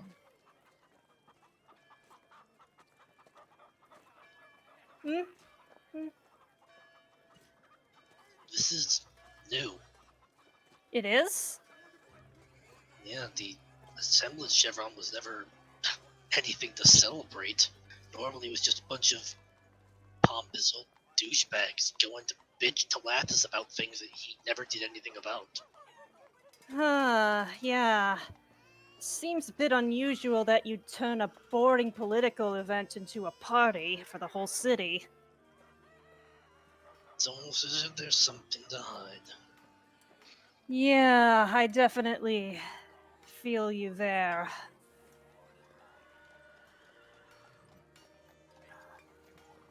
Alcana, at this point, you suddenly get a little voice in the back of your head. It's a familiar sensation. Prior Sinclair here. Special services will be held this evening after the festivities. I do dearly wish you would come. We're looking forward to it. Why do you want me particularly? Don't you have somebody else? There's a bit of a pause. And then finally, the experience of a shield sworn is deeply unique. The opportunity to share such a wealth and unique perspective is invaluable. I'm afraid that I'm probably not going to show up. Still have many thoughts to get together, though I appreciate your offer. And wait another minute. This time there's no response. And she just kind of breathes a sigh of relief.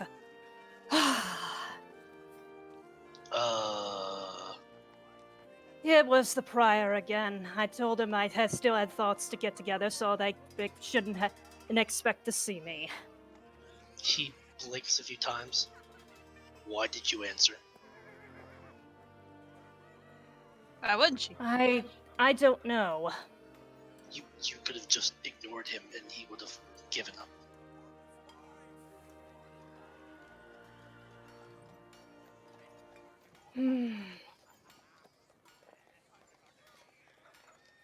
I guess I could have, but that just seems like it'd be rude. He's a cleric. and I use that term very loosely, of this twisted raven thing that is just ultimately probably a front for the mourners to be doing whatever evil things they're doing. I don't think being rude to him is a concern. I guess I just don't have the same familiarity with it as you. So, and well, like I said, I have had a lot on my mind lately, but I think I'm finally getting to or something of a, I guess you'd call it a watershed moment, where I guess I realized what was finally bugging me so much about all of it. Or at least one of the main things. You know, not for nothing.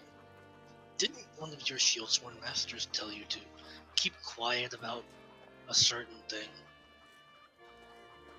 Yes, which is why I was wary about having more public attention than necessary.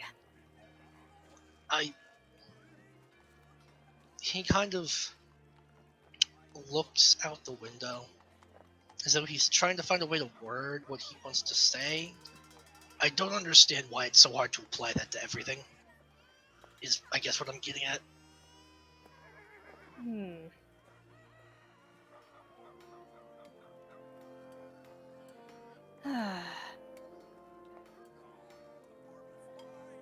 It's just... Sorry, do you think that maybe we could go someplace a little bit more quiet so I can hear myself think? I doubt that there's going to be any place in the city like that today. That's fair. But I guess we guess there is still a lot to learn, and well...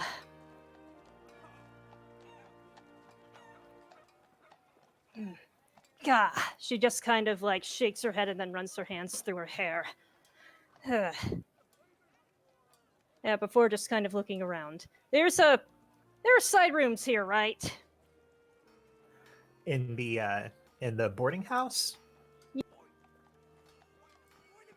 I mean, there are public rooms. There are different places to sit away from the window. Mm-hmm.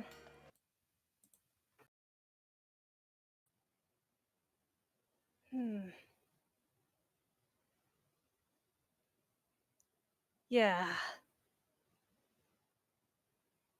I guess it's just, I think all of the visions, all of that stuff. And she kind of like slips into speaking telepathically without kind of realizing that she's doing it.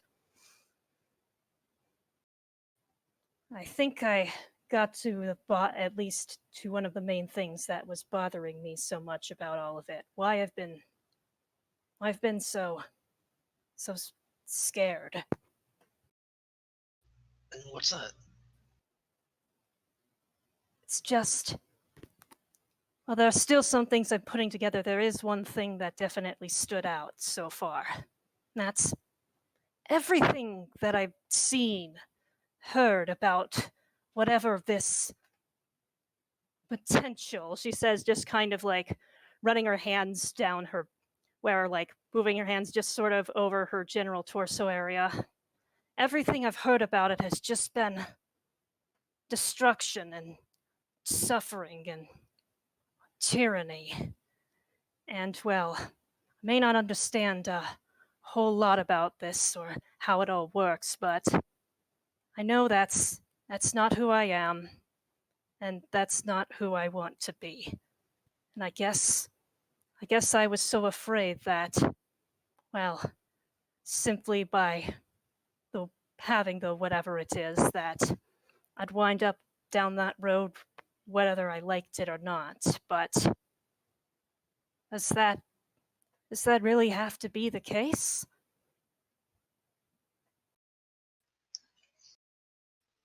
Alcana, I don't know why you ever worried about that in the first place.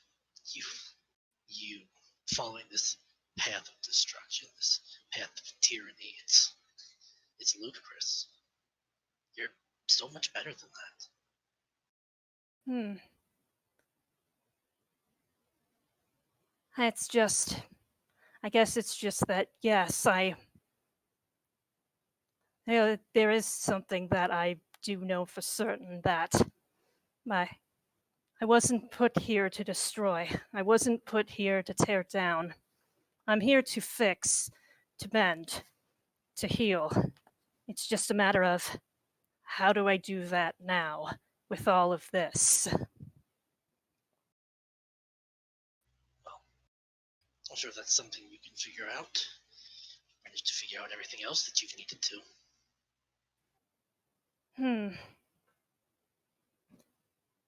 It's just.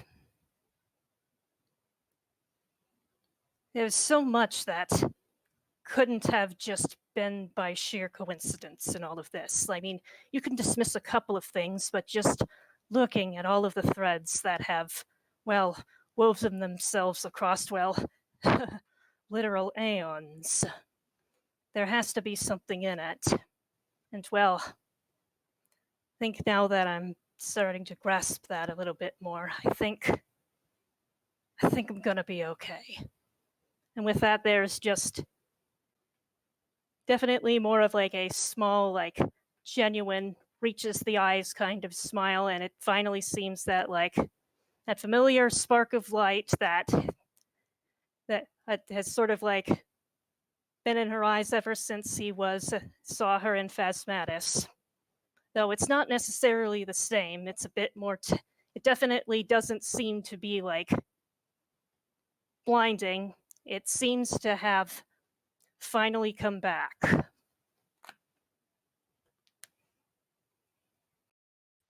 Ah yes, Alistair's favorite spark of light.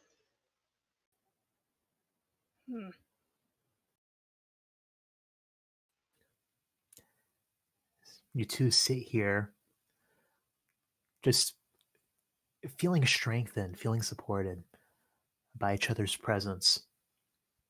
As you slowly hear, even through the muffled sound of the thin walls, the sound of music, festivities, of activity out in the street, slowly growing louder. As the morning continues on, what does the party do? Do you guys eventually find yourselves out on the street? Are you guys staying in and hiding? I think Nostrix would definitely be going out on the street, just try and see as much as what's happening as possible. Oh, those are shells. Oh, Oh fuck. yeah, I definitely knew that. It definitely didn't look at it's like some weird wall decoration. Totally not. I forgot that someone put a shark in the center of this river. So, does anyone join Notrix out on the street? You know Well, what? I suppose. Where's Nostrix heading to? It's on the Just to street. try and Yeah. experience as much as possible, I guess. Because we Ah, don't have a well, clear direction. I guess Loki can take along. Yeah, I feel like though Alistair doesn't really want to be here, there is a part of him that's curious as to why this previously boring, routine, every couple of years, blah blah blah political bullshit has turned into a party. All right. So, as the party, uh, after taking care of their morning routines, their breakfast, whatnot, uh, comes back onto the main drag of Ardoin out here onto the edge of Proscenium Row, you can see that a lot of what the festivities are out here is mostly the occasional street cart vendor or wandering musician playing and enticing the attentions of others, either riding by in their carts or strolling Are towards. any of them any good? Yeah, some of them are quite good. Proscenium Row has a legacy of the arts. Any that would particularly catch Orson's ear for any particular reason? There is actually. Yeah, at one point, there's a woman with a small, like, rosewood harp who is playing and accompanying herself singing in Elven. Uh, and of course, that draws Worson's attention. He goes, sits, and listens. And it is an old Elven song. It's supposedly pre Fourth Age, pre Elven Empire, a song about their goddess of the stars. In the song, it's referred to as Saren, but you know that, or at least I think Worson learned from his research, that Saren is not actually the name of their goddess, but just its aspect, the star. Hmm. Think there's a. This is probably something Rom would do, so don't get mad at me. You think there's any chance she'd be up for a duet? I think with Worson's charm, he could probably convince her to. I was so sure you were going to ask if there was Earth. Um, and I mean, is there? Ah. actually, here there might be a little bit. There are planters already established. There are planters lining this main drag. You think he could, try to use that to add to the performance a bit? Sure, he makes himself a little wingback armchair out of dirt, and also, as he does that, a small ornamental tree tips over as all the soil it was resting in suddenly vacates. But he sits on his uh, dirt wingback armchair, takes out his lute, and starts playing along this young. And as she speaks, and you hear accent clearly, at least originally raised, aristocratic woman in an elvish song. It's very nice. As a matter of fact, roll a performance check for Worsend. Yay.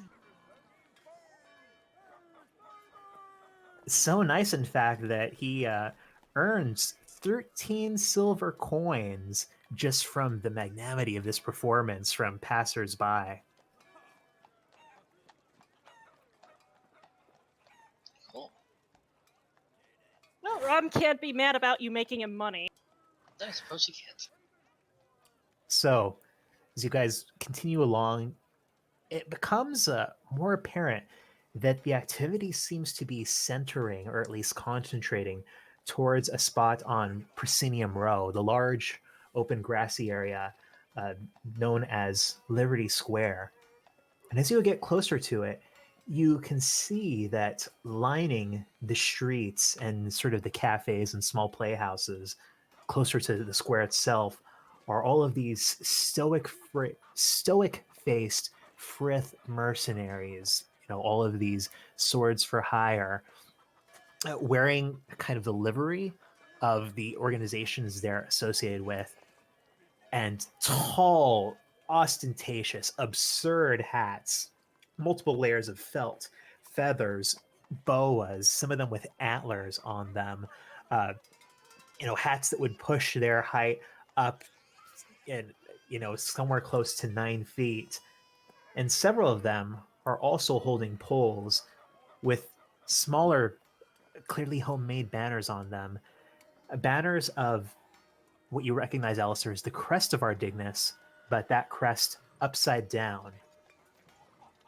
Oh, that does not bode well. Or actually, has Alistair ever seen any display like this before? I'd say that he would have. It's definitely not on this level. It was definitely more of a niche, maybe even slightly underground thing. But that holding the crest upside down is done as a symbol of distress or of protest.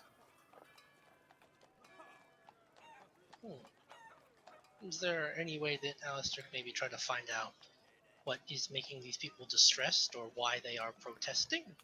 You could talk to one of them. Sure, let's go with that. Yeah, you approach one guy, broad shouldered, clearly used to hefting a sword.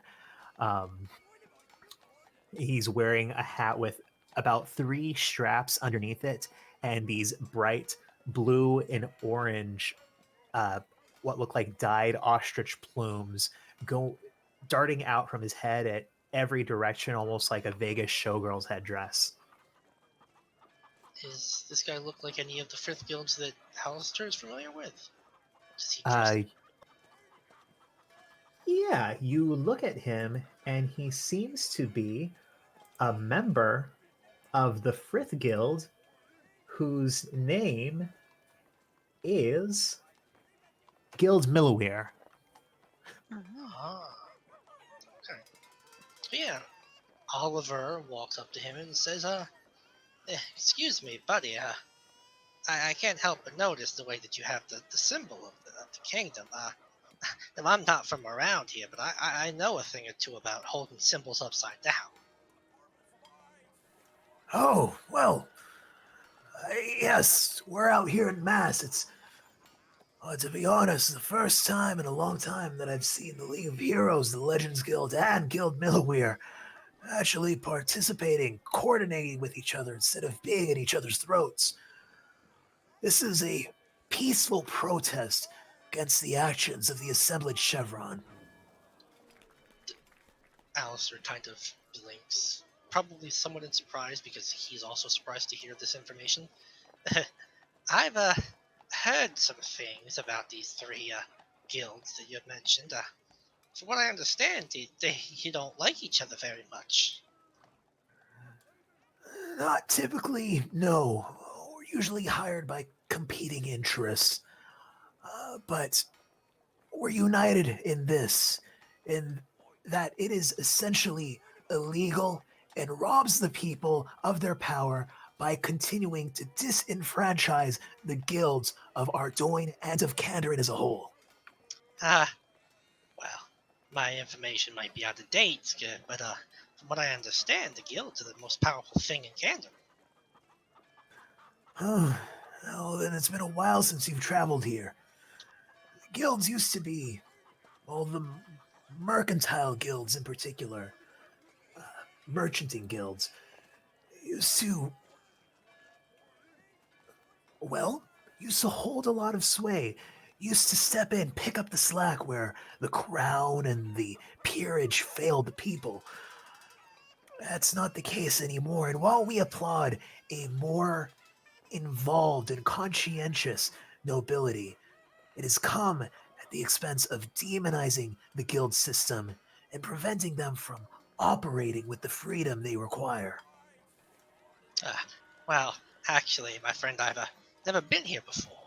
What I know, I've learned about in newspapers and word of mouth out in the east where I'm from. So it's no surprise, I guess, that my information was a little behind the times. But so the assemblage chevron, they bunch of bigwigs, right? They're meeting and doing a bunch of fancy stuff. Yes, it's the, well, it used to be the 8 noble houses. Now it's, 12, 14. See him kind of half count out. At any rate, they're, yeah, 12 of them. They're all in the service of the king by law, though really most of them will follow the lead of the eminent council. That's this Dr. Renier guy, right? That's correct. Or, well, now it goes by Lord Carnelian. Ah, see. The information I had heard out in the east just had him as a doctor. Well, he's still a doctor, and an untrustworthy one, too. Is that so? I I thought that he was heading up the efforts for curing the plague. I won't deny that he's done some commendable work, or at least claimed credit for it, but he's also promoted a campaign of slander and falsehood and demonization against the guilds. Well, you gotta figure that's just to increase his own power, right? That is our belief. That is part of the reason why all of the Frith guilds are out in force protesting the end of the assemblage today. Ha. So it's ending today, is it? I never really knew. Like I said, I've never been here. It's, Well, I believe that the assemblage itself actually ended late last night. That's the way that it operates here. They meet, I think, around midnight. any word what happened? Not yet, though they'll be announcing that later today. They've set up a stage in Liberty Square. Huh. Just question. Did they always used to meet at midnight like that? Yes, it actually extends from old elven tradition because the elves would always meet at midnight to meet in the wee hours when their subjects were asleep. And it's one of the odd sort of cultural idiosyncrasies that's carried over to the human kingdom of Kandarin. I do remember it was something that carried over from the elves. I couldn't remember the time was a thing that did too. But yeah. So you're protesting his diminishing the power of the guilds. That is correct. What about the crown? What about King Tyrus? Lathis? King Lathis, yes. Unfortunately, King Tyrus passed away almost a year ago. Oh, that's a shame. What about Lathis then? Is he not involved? He supposedly sits on the assemblage chevron, though he is and hasn't had much of a public presence since King Tyrus died. Well, you said that was over a year ago, didn't you? He's been gone for a whole year. Oh, not gone, but just not participating publicly. Huh. Well, thanks for the explanation. I was a little curious. Well, see what else I can do around about this guy Renier, about the king, and we'll see if I can find anything to help you out. Thank you, sir. And remember, this feast is built on tyranny. Yeah. Tyranny of a group of people. Just like back home. He just kind of walks away, mumbling to himself. Yeah. Alistair, as you rejoin with the rest of the group, you've probably gotten a little bit further down the street. You can see sort of the green lawns of Liberty Square now, which seems far more packed. There are tons of vendors with carts, people who would usually set up in the high market who've come out here. And a lot of the sort of small theater troupes and puppet shows and musicians that you saw much more sparsely occupying the square before the night that you went to that fateful performance are now, yeah, kind of squeezing in for prominence between all these stalls and all these people. You see the stage being set up over on the far side, right next to the banks of the river. And yeah, and you see that there are these clusters of thespians staging these impromptu performances. You see people with like little puppet stages doing almost Punch and Judy routines with hand puppets. It's a very lively scene. Do any of the puppets have an addiction to cookies? You're not certain from a glance, though you do see that one of these impromptu puppet shows features a puppet that is very furry and blue. Are any of them playing with dice? With maybe real people? You beat me to it! Hard to tell from this distance. Let me get a closer look. Yes, let's see if there are any puppets playing with dice. So, as you get closer, you can see that this one little stage has these two puppets that seem to be bickering with each other. probably being controlled by the same person underneath where you can see. One of them is smaller, green. It has these eyes that seem to have been built with these black bags under them and a little tuft of blue hair on top. The other one is blue, furry. It seems to be wearing a full outfit, and it has two eyes, different sizes, a little blue nose. And the green one seems to be the one in charge. Says, well, hello everyone. Hello everyone. Welcome to our show. We will be starting in just a few minutes. My name is Pickle. And he turns to the other puppet. And I'm Nugget.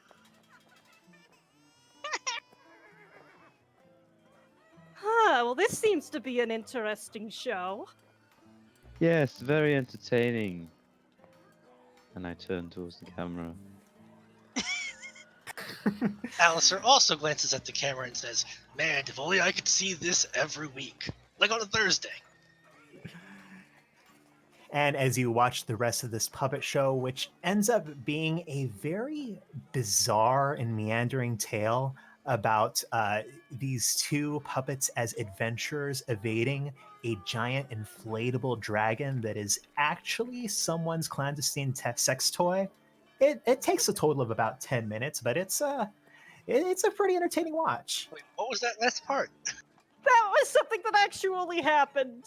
Is there Oh. other children in the audience? Yeah. A couple. Oh. They don't seem to What? follow the jokes. Right. That was interesting. It's certainly very unique. You can't help but give them that much. Yeah. That kind of program seems like it'd be better on a Wednesday than a Thursday. Yeah. What if Worson's ever been into this sort of stuff? He's into acting. Is Worson still with the rest of the group? He is, though you see that his attention has become distracted.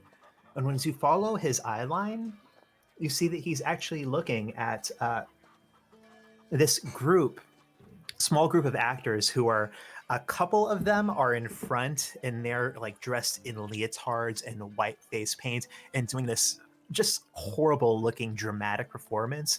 But behind them, there's a couple of people who seem to be in some sort of an argument. And one of them is the person he has been collaborating with, Rondell Staten. And the other one is someone you recognize, Logie. It's Wilkins Cauldron. Ooh.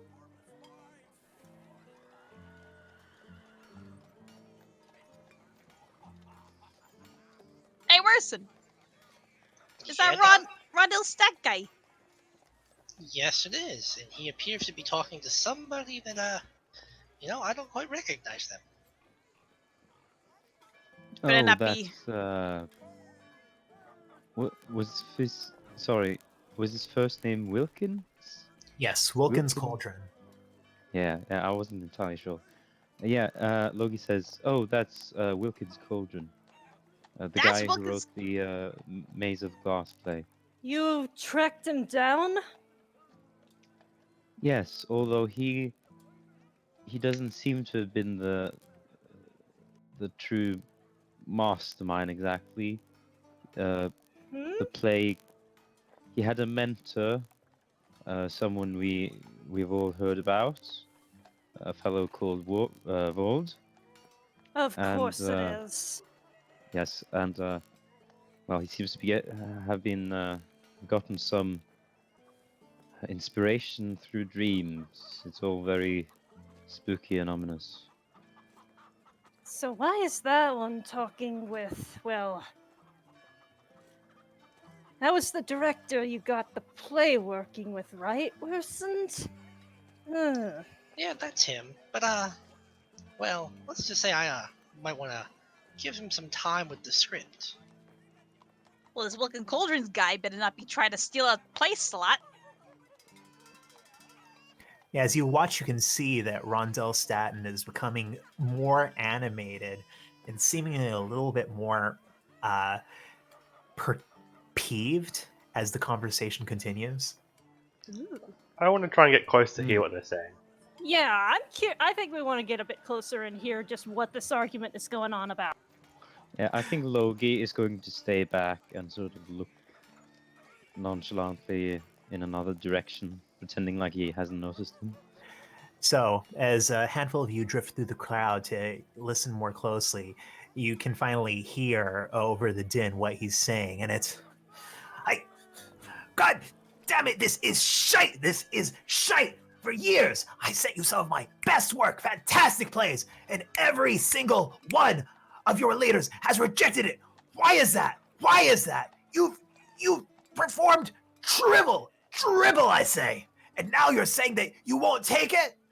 And the other one is saying, "Oh, hey, fella, you can take it easy. It's fine. It's great. Look, I'm real sorry about that. It wasn't me. You know, those were the guys who were in charge way back when, and none of them are even around here anymore.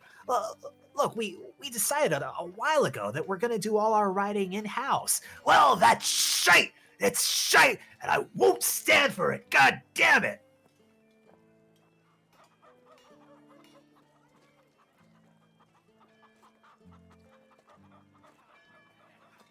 It seems to be, as the conversation continues, that Rondell Staten has tried to promote or get the Backstall Theater Company to pick up a play that he's written, and they won't do it because nowadays their policy is to do all of their writing in house, which it seems was not the case in the past. Don's Well, gonna try to wait to till he's like free to talk to Ronstadt. Yeah. After a couple more minutes of this, Rondell Staten, you see him kind of throw down a script on the ground and kind of stomp on it, ground it into the grass. He turns his back, takes one step away, and then kind of lunges and just picks up the script that he just ground into the grass and stuffs it under his coat and starts sort of stomping away from Wilkins Cauldron. Do we happen to see what the script was? You're not totally sure. Well, Don's gonna look at worse and say, should we make sure that wasn't ours? I doubt that it was, but maybe we should go check on him anyway, just to make sure. Yeah, maybe gather some favor, you know what I mean? No, I don't, but let's go talk to him anyway. You'll figure it out. Let's go. We fly/walk over. So, yeah, when you spot him, he has this sort of just sour expression on his face at first, but when he recognizes Worsened, his face lights up again, and he says, "Oh, Worsened, yes, hello, great, how are you? You're here for the festivities." Yes, actually, I just came back from a rather interesting trip. But, Great! A bunch of posers and talentless hacks out here, but we're creating real art, aren't we? yeah, about that, what was that, argument with Mr. Cauldron about? I do believe his name is. Oh, you saw that. It's kind of hard to miss him. Oh, well, I have a little bit of, I guess you could call it bad blood with the Backstall Theater Company, or, well, for a long time, I was trying to shop around some of the things that I'd worked on, workshop with other writers and actors and things to try to get them on stage. And, you know, this is years ago now. They gave me the runaround. Back then, they only had, they didn't even have a theater house of their own here. They were mostly based on Ashdale. And every single person who was in charge of that was a schmuck to the last man, And I think now maybe they'll do something half decent, but no, they don't accept outside works. Well, that's a shame. But there are plenty of other places to do a play in this city, right? Yeah, tons of them. I wouldn't want to want to sully a good piece of art by having it take place on their dingy stage anyway. Yeah, who cares about those guys anyways? Might as well start small and build up a little. Right, right. Wait, you really are a fairy. I thought that I might have been drunk that night, but you're really a fairy. Yeah, It's I'm a great. fairy. It's great. Yeah. Makes for a lot of makes finding some, you know, acting gigs a little hard because of my size, but you know, it's fun. Are you an actor? Yeah. That's fantastic. That's fantastic. How would you feel about playing a cockroach? You see that this is why it makes my life a little hard because I'm trying to have a little more higher standards. I mean, depends. Listen. Like, what's the character development of this cockroach, my dude? Well, listen, both of you. So, Worsen, I've been looking at the script, I've been thinking about it, and it's great, but it doesn't kick. It hasn't got that pizzazz factor that'll really put the asses in the seats. What I figured it needs something new, fresh, postmodern. When I was looking at that first part of it, I was inspired. There's that scene with Nautri, the druid turns into a cat. It fights for his life in the pits, right? But what if it were the opposite? What if he turned into a human for a spectacle, but the rest of the time, all of them were cats? All of them Ah. are cats. I feel like that would take away from a lot of the story. No, but like, they're cats, but they do all kinds of things, and they sing songs about themselves, and they go on adventures. I mean, they're not like real cats that they lie in the sun like a lump and they lick their ass. No, not that kind of cat. A real adventure cat. You mean like tabaxis? A what? No. Like, you know, cat people. I don't know what you're talking about, but that's okay. Like adventure cats. Like, I'm a cat, and I'm not jealous. I'm not jealous. I'm special and I sparkle like a jealous sparkling cat. What would he be jealous of? I don't know. Humans of Nautri who turns into a human. It's great. Fuck, I don't know what Rom would say. Yes. Listen, I don't know, man. What if only Nautri was a cat? Oh, but that's And he the whole was like- point. See, anyone can go to a show where it's all about humans. Maybe someone turns into a cat, but it's mostly humans. This is a show about cats. They're all cats. Huh. You know, we gotta think about it, but you know that we would have to change up some scenes, but Here's the thing. 10 years ago, you couldn't have pulled this off. But I think we have the technology to do it now. I mean, the way makeup has advanced, this would be a spectacle that people could be talking about for generations. huh. Hmm. You know what? Let's write about it more. We'll develop the whole thing. And we'll see. We'll see. But for now, I guess we're keeping him. Seems like most of the casts are human, which might be a little boring. But I mean, Look, I'll tell you what, both of you. I'm gonna keep plugging away on it, all right? And then we'll workshop it. All right, we can try a scene where everyone's a human, and then we can do it right where everyone's a cat and see Yeah, which yeah. one we like more. exactly. Maybe we can have like some you know, people sign NDAs. Maybe they could be our test audience, Right, test the waters. great. Yeah.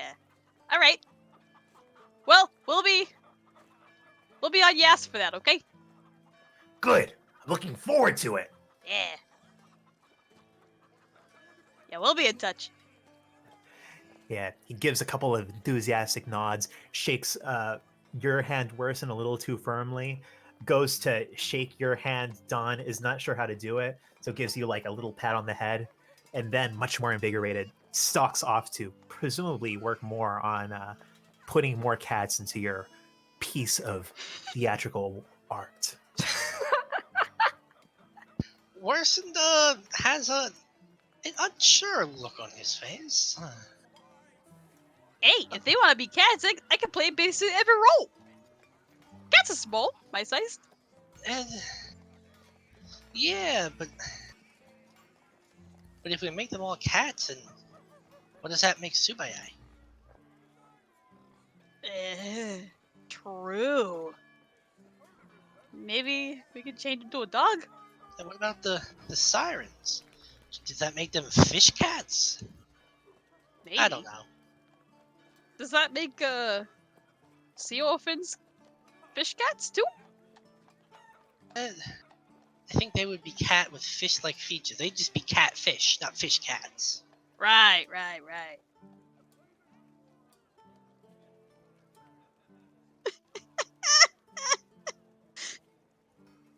Yeah. All right. Well, anyways, let's head back to the others. And we fly Yeah. over. The group For a walk. reconvenes. You can see that what you now know is the sort of performance being staged by the Backstall Theater Company has probably some of the least enthusiastic watchers of any of the activities going on in the square, but they're still giving it their all, or what passes for their all.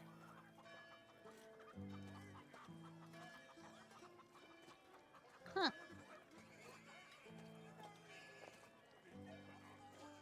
What else is there? Are there any Ooh, are there any food carts? Food carts all over the place, man. Ah, yeah. What kind of food carts? Is there any ramen? Is there a fat chance? Is there a slim chance in the world that there's ramen anywhere? Alistair will help her look for ramen if need be. All right, Alcana, roll investigation with advantage. There's no ramen here. You look around, but yeah, it's mostly local food. You don't see anything who looks like they'd be a Wushanko vendor. Oh, what Is here there at is- least seafood? Oh yeah, definitely. I mean, it's right on the ocean. There's all Lobster. kinds of seafood. Yeah, there's one stand where they seem to be putting together this huge they've got this huge like frying pan thing over this open fire, and they're making like toasting this rice, making this giant pan of paella. You can see like the octopus tentacles and the slices of squid and like whole fish just being tossed in there along with the saffron and the rice threads. You're practically salivating there, sweetheart. You want to get something to eat? Yes. And it looks like this is exactly the kind of place to get some good seafood. Ashdale heart. Yeah, well, when you grow up on the fruit of the sea, you generally tend to appreciate it. I'm not judging. Yeah, I think she might. You know what? Let's give that paella a try. Yeah, you get servings are a little bit small here, festival servings, but it's only 1 silver, and it's kind of poured into this almost like an envelope of waxed paper. You're given a little wooden sort of prong to eat it with. As you do, it's very good, very tasty. All of the seafood has this nice char on it. It's a bit greasy, definitely, but it's still very tasty.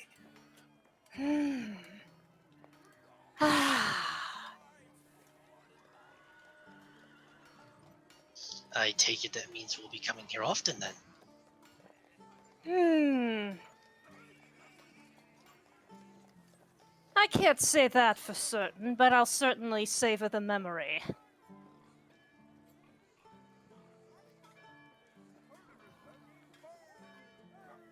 You know what Dom Yeah. wants to look for? What's that? Dom wants to look for cotton candy. Medieval cotton candy. I'm sure it's somewhere. Someone invented it. Hey, if Koi can invent medieval soda, it's possible. Yeah! And medieval cotton candy. How do you even do it? Because like you're spinning the sugar into a super heated bowl. Maybe you could, They have fire, right? You know what? You have a fire under it, I and they're think it like, would be. I think it would have to be a new invention. Someone who is absurd and unfocused enough in their inventive talents to create Oh no! something so utterly Oh impractical. no! Oh no! As Oh. Dawn, you are flitting around looking for something sweet to catch your eye. You see this ramshackle machine with some kind of box that's emitting steam attached to it, and this huge bowl, and this eccentric looking dwarf sticking these wooden dowels in it and pulling them out with these big, shaggy masses of pink sugar on them. Like, I think Don's eyes just go. They turn to dish plates and just. He flies right over and says, "What is that?" Oh, ja, und Kinder, flying Kinder. It is, I call it candy of cotton. Yes, Candy of you cotton? want to eat it? Yeah, sure. Looks good. Wait, how do you Okay. eat it though? Is it like spaghetti? No, you put it in your mouth and then you swallow it, and it is turning to big lumps in your mouth if you do not eat it quickly, but not too fast, or else it burns you and you lose all ability to taste anything forever and ever. Yeah, but for this, 2 silver pieces. I like those odds. I give him 2 silver pieces. And he hands you a dowel of cotton candy, It's hot. slightly larger than you. Am I able to hold this? Yeah, it's very light, but it's very unwieldy. His eyes are just places again. And he just says, "Oh, thanks." And I'm gonna. It's hot. und If I hold it, Ferienfrunde. if I touch it with my hand, does it burn? No, it doesn't burn. It's cooled enough. Maybe it's your wings that's helping to do that. However, your hand does have sticky residue on it. Ugh. I'm gonna like lick the residue off. And Very tastes good. sweet. Thanks, buddy. And Don is gonna fly over to the group and say, "Hey, check this out. What's that? It's called candy of cotton. Candy of cotton. Careful, I think it's a little hot. Where did you get that? Over there. See him? That dwarf guy? And And- Loki just turns completely pale, and just sort of holds his hands in front of his face, sort of like he's shading his face. Oh dear. Alistair kind of does his best to cover up Loki hiding his face so that the rest of the group doesn't notice. Does Don notice? Let's see. Nah. Alright, fuck you. Yeah. I was just looking at your perception. True. Okay, that makes sense. Alright. Oops. And, oh. Wait, are you doing that? Well, I clicked it on accident, but I wasn't Oh. planning on doing it. In that case, Yeah. Don. Yeah, you do your thing first. Don's just gonna hold it in front of you guys and say, "Hey, you should try one." And Don's gonna take a little bite out of it. Yeah, Logi is going to find he's going to quickly walk away and find a quiet nook somewhere and cast Alter Self. Yeah, there Nice. aren't really. There's not much in the way of quiet nooks here. You'd probably be better Can just like tossing a cloak over yourself and casting. Yeah. Can I just do that? And Yeah. if someone notices, they'll just think it's a magic trick anyway, so it doesn't matter. Yeah, easily enough. Though speaking of magic tricks, you do see that as you do this, change your appearance into. Are you the liar guy again?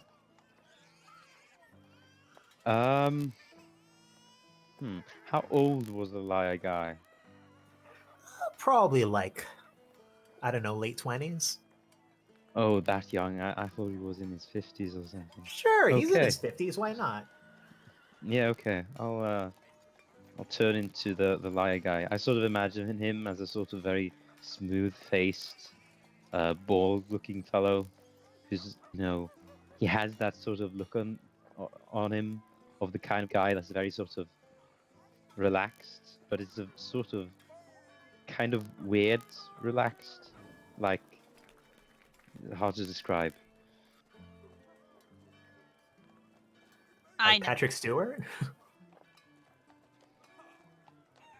Sure, let's go with a tan Patrick Stewart. All right, I dig it. Yeah, you take off the cloak, you're a tan Patrick Stewart. Though, as you think about magic tricks, you notice that they're setting up on the stage kind of props on either side, and they seem to be like of these cardboard cutout wizard hats and sparks that look almost like prestidigitation. And you see that there's a marquee being set up that says Magic Bay. Magic Bay.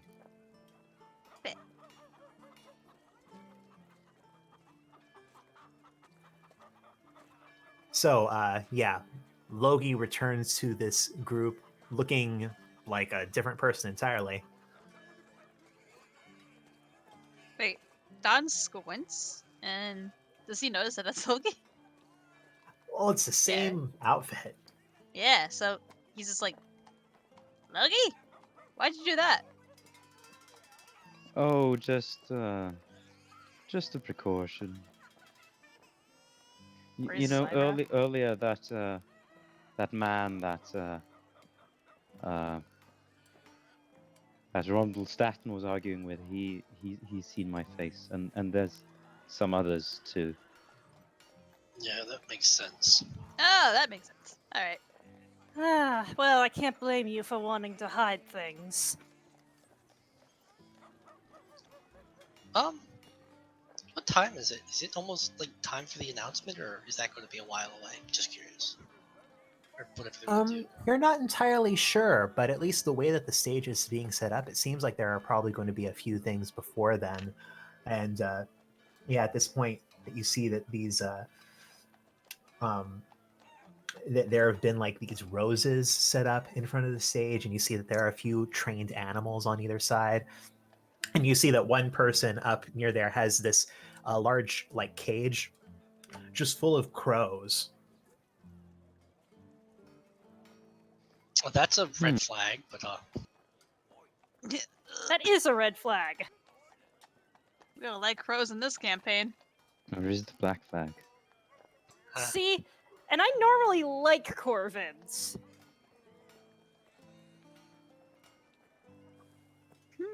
you know, the Church of Corvith is probably just the Ravensworn. That's what I'm thinking.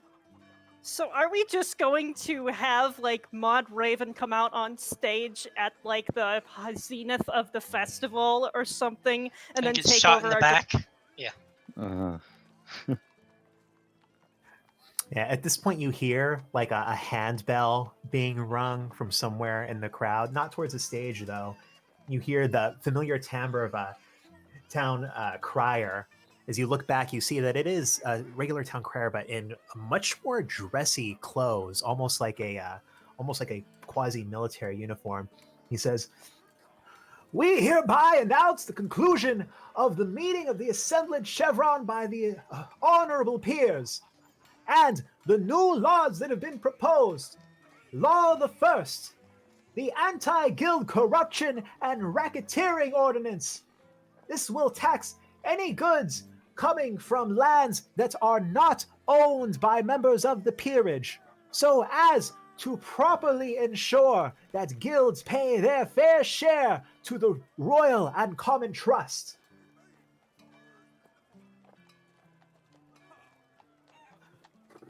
How do the Law- well, you good? Yeah, go ahead, Don. I was gonna ask, how do those people who were protesting react to that? You look towards what's now a distance away, the line of frith gilders in silly hats. From what you can tell, there are a few sour expressions, but they seem to keep the same stoic pose, almost as it's a point of pride to stay stock still during this. I see. All right, continue. And the bell rings again. Law the second, for the establishment of a registry of seers, sorcerers, witches, and all other uncertified casters.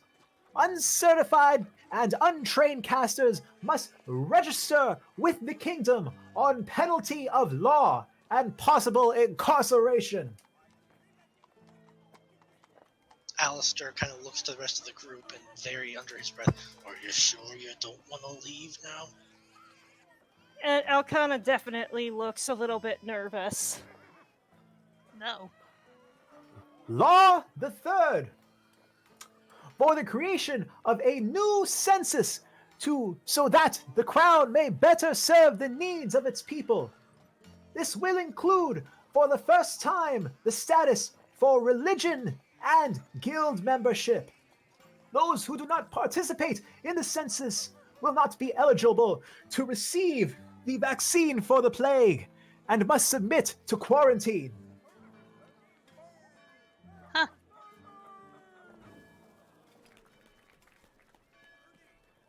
Wait, there's a vaccine? No. I don't like this at all. A vaccine for a fake plague? Yeah, sure. Law the fourth, the Dream Healer Initiative.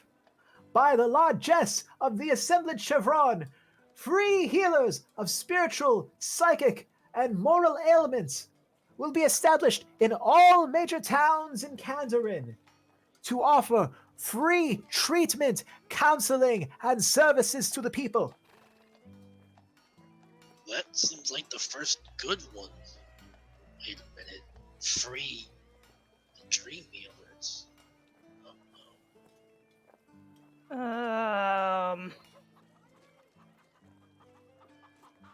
So ruleth the assemblage. And as a reminder to the people that possession of any mourner paraphernalia that is unlawful can be exceedingly dangerous.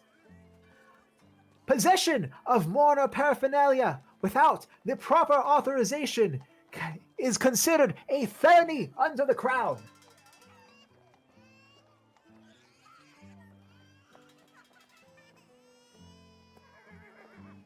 So no bird nests. Got it.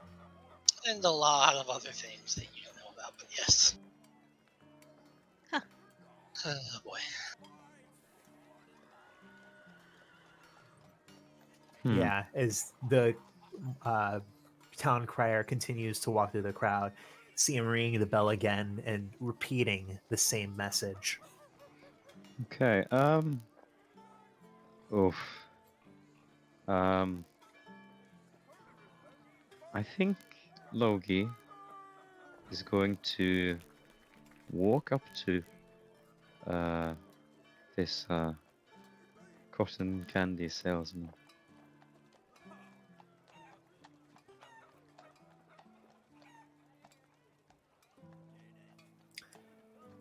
Yeah, he's very much focused on getting this dowel perfectly covered with an even coating of cotton candy, which he is not even close to accomplishing. It is a shaggy, uneven mess.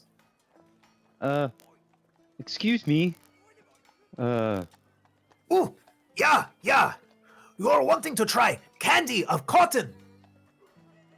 Yes, what is this? Oh, it is my newest invention. Yeah, it is candy, but it is like cotton, but not like cotton like of a clothing, cotton that is raw, like you pick it off of the plant. You see, it is almost like cotton, but then you put it in your mouth and you eat it and swallow it. And then it becomes energy, and you can do anything. Yeah, you can climb mountains, you can cast spells, you can fight bears. Yes. That sounds very impressive. do you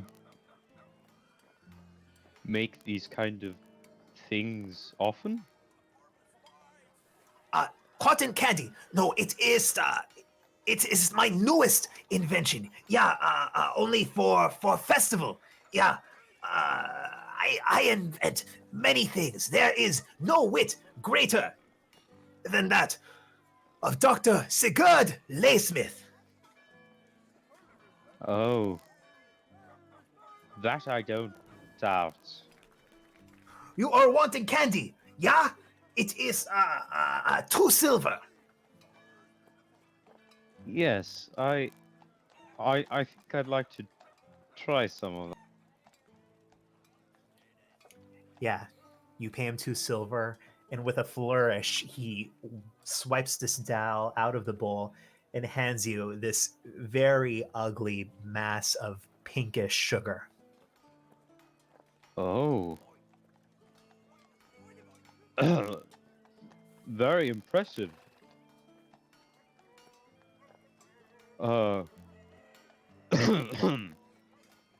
Forgive me, but you don't seem like a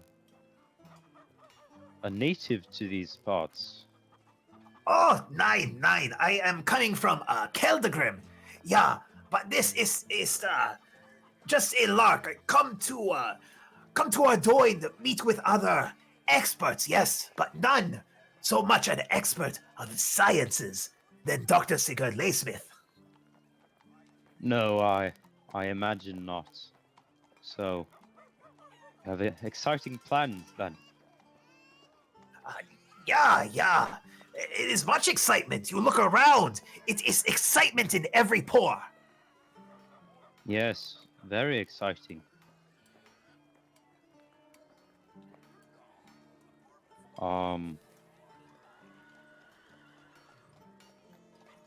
Mein Thank Freunde, you is there for- something else that Dr. Sigurd Laysmith can do for you? I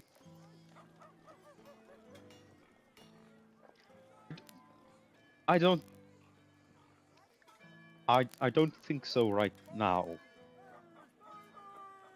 But I'm sure a capable inventor like you always keeps busy. Oh, yeah. Always, every time. All the time. Yes. Must be a good life. Yeah. It is good to have motivation, to have drive, to have passion.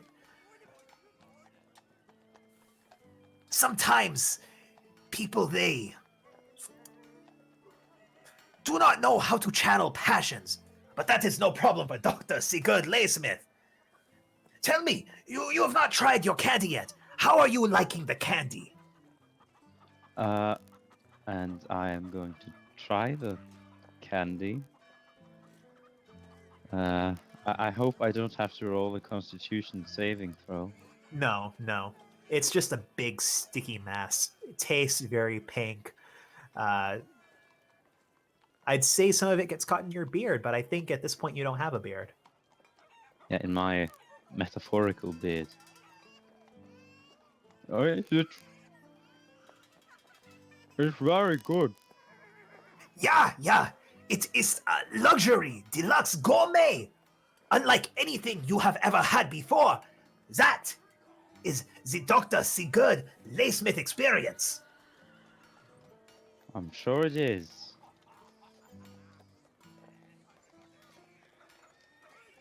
You see him sort of once more focus on getting another dowel and running it through this thing of sugar and kind of pouring more sugar into the bowl very gingerly out of a woven Hessian sack. Yeah, so Logi sort of half starts to extend an arm, but then he just sort of says, thank you. And then he walks away.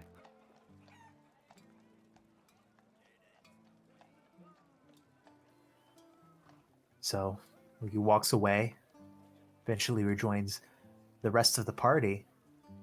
Are you guys just taking in the sights and sounds. Are you doing anything in particular? Hey guys, you think we should leave now? Hmm. How long has it been since Logi cast this spell? I don't know, 15 minutes, 10 minutes. Yeah, okay. Hmm. I'm You like a cotton definitely a candy? bit more anxious now, I won't admit. I will admit. Magic user registry. He looks at literally the rest of the entire group. Well, what if you gotta be a citizen? I think, and Loki sort of lowers his voice, I think a large portion of us has already been on the been on a slightly skewed path in relation to the law. Hmm. At this point, you hear a boom. You and most of the audience jumps, but then you look towards the stage and you see that a cannon seems to have actually been loaded with confetti and was fired over the crowd that this colorful scraps of paper are now falling onto. And you hear an announcement. And now, to kick off the festivities, a joint demonstration by the Holy Paladins, the Blades of Kimura, and Pabby. And you see as these all these soldiers in gleaming armor kind of take to the stage and start doing this almost like dance-like sword sparring thing. It's actually very well choreographed. It's somewhere between like stage sword play and like capoeira. It's very nice, and they actually have a couple of people on the sides with these colored oil lanterns that are focused and kind of aiming them off of them and getting them to reflect off of these extremely polished uh, blades in these eye-catching ways. Alistair looks at that and goes, "Yeah, that's neat and all. Let's go. Bye." Hmm. Suppose it depends on and when they are intending to start this registry.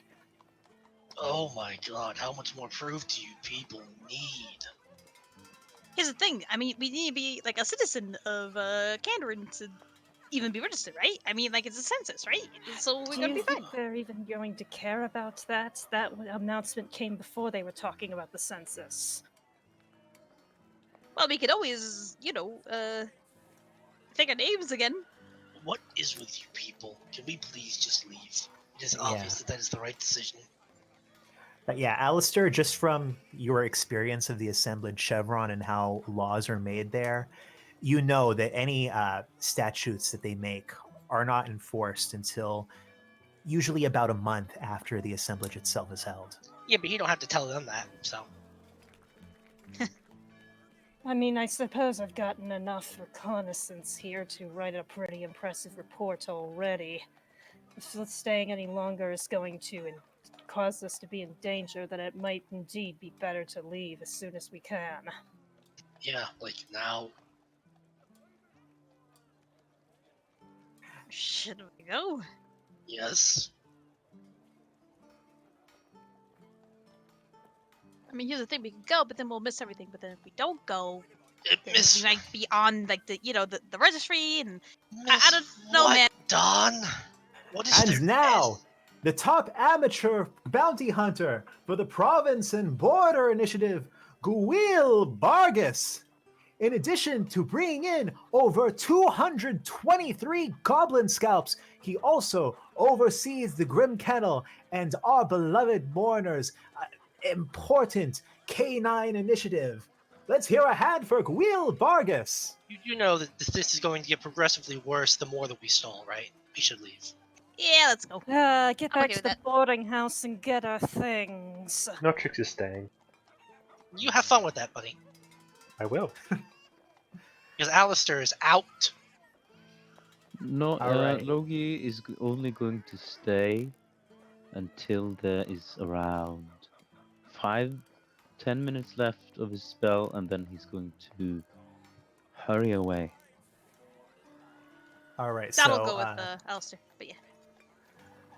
all right. So Logi and Notrix are staying while the others start to assemble all of their things to leave at the boarding house. Start to. Alistair's doing maximum velocity. All right. So, yeah, Logi and Notrix, you see that after this announcement about this Guil Bargus, this handsome man with almost like a pilot's cap that looks like a leather, like long skull cap thing with bits that cover the ears jumps out, and that they actually wheel this like wooden cutout of a goblin across the stage. They do a big show of blindfolding him, and he takes these thrown axes and just whacks them one after the other right into the this goblin cutout. It's wheeled across the stage. He turns around, lifts up his arms. Everybody cheers. Uh, and then there's a little bit of a hush over the crowd as there's an announcement. And now, coming out of retirement for his first performance in over a year, introducing Manny Ray, the Magic Bay! What? And you see there's this puff of smoke on either side of the stage, and then this guy in these loose wizard robes, this curly long hair, devastatingly handsome, comes on roller skates, like roller skating backwards across the stage, making these like jazz hands. But every time he makes this motion, these sparks, clear prestidigitation, flies from his hands. He gets to the end of the stage, and you see there's a gasp over the crowd as he starts to go over. The edge of his roller skates falls off, and then a poof of smoke, and he reappears right in the center of the stage, does like a pirouette, raises his hand, takes a bow. Everyone loves it. Also, he is ridiculously handsome, in case Ron didn't mention that. Yeah, absurdly. Absurdly handsome, that's the word.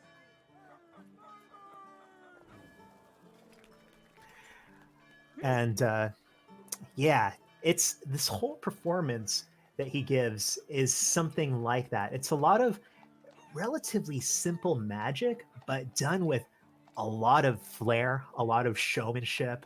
Um, he's eminently watchable.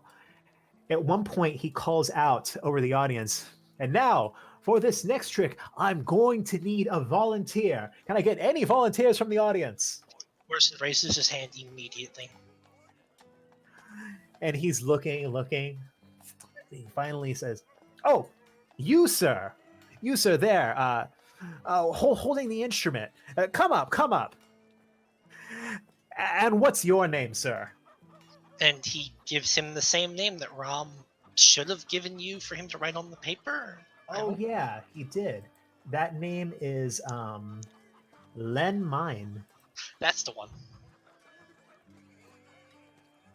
Yeah, Len Mine is the name. Now, Len Mine is it? So tell me, do you live here in Ardoin, or are you just visiting for the festival? I'm visiting. Oh, great. What do you think of our fair city? I've liked it so far.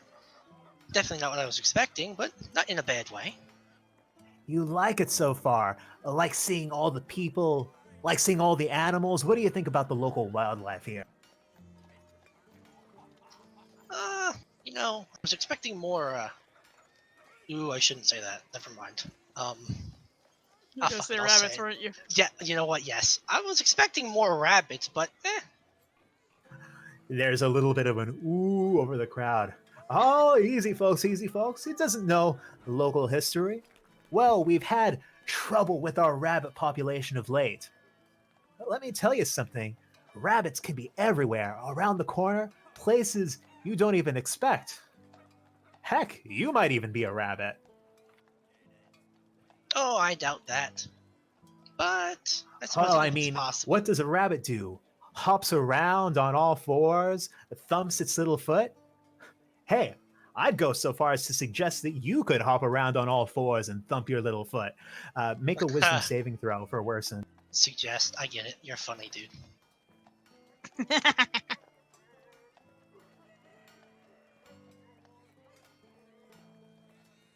Damn it. Yeah, Worsened, unbidden, gets down on all fours and starts hopping around. You hear laughs from the audience. He thumps a couple of times before getting back onto his feet. Let's say, are you sure that you're not a rabbit, Mr. Mine? You certainly act like. You know what? Yeah. Oh, I'm so bad. Worsened is going to. I'm such an idiot. What is it? He looks at him. He looks at I can't believe he looks at Mr. Ray. I named him and I can't remember his name. How Yeah, pathetic Manny is- Ray. Manny Ray. Ray, the Magic Bay. Manny Ray the Magic Bay. Yeah, I named him. He looks at Manny Ray and says, "No, I'm not a rabbit. I'm you." And he turns into him. And there's this gasp across the crowd before everyone starts applauding. They all think that it's part of the show. And Manny Ray he looks taken aback for a second, but then he gets a broad smile and he sort of holds his arm out to the crowd, gives a little bow. He leans over and says, "Nice trick, fella, but you don't want to do that too much. You don't want to let people know that that's not part of the act." But then, speaking at full-throated volume, he says, "Ha! Now, isn't Len Mine a good sport here?" Oh, Mr. Ray. I just couldn't help but play my part. Honestly, your trick was way more impressive if you ask me. Oh, thank you. I do my best. But what I want y'all to remember, magic is within reach of all of us. It is not this mystifying, terrifying prospect.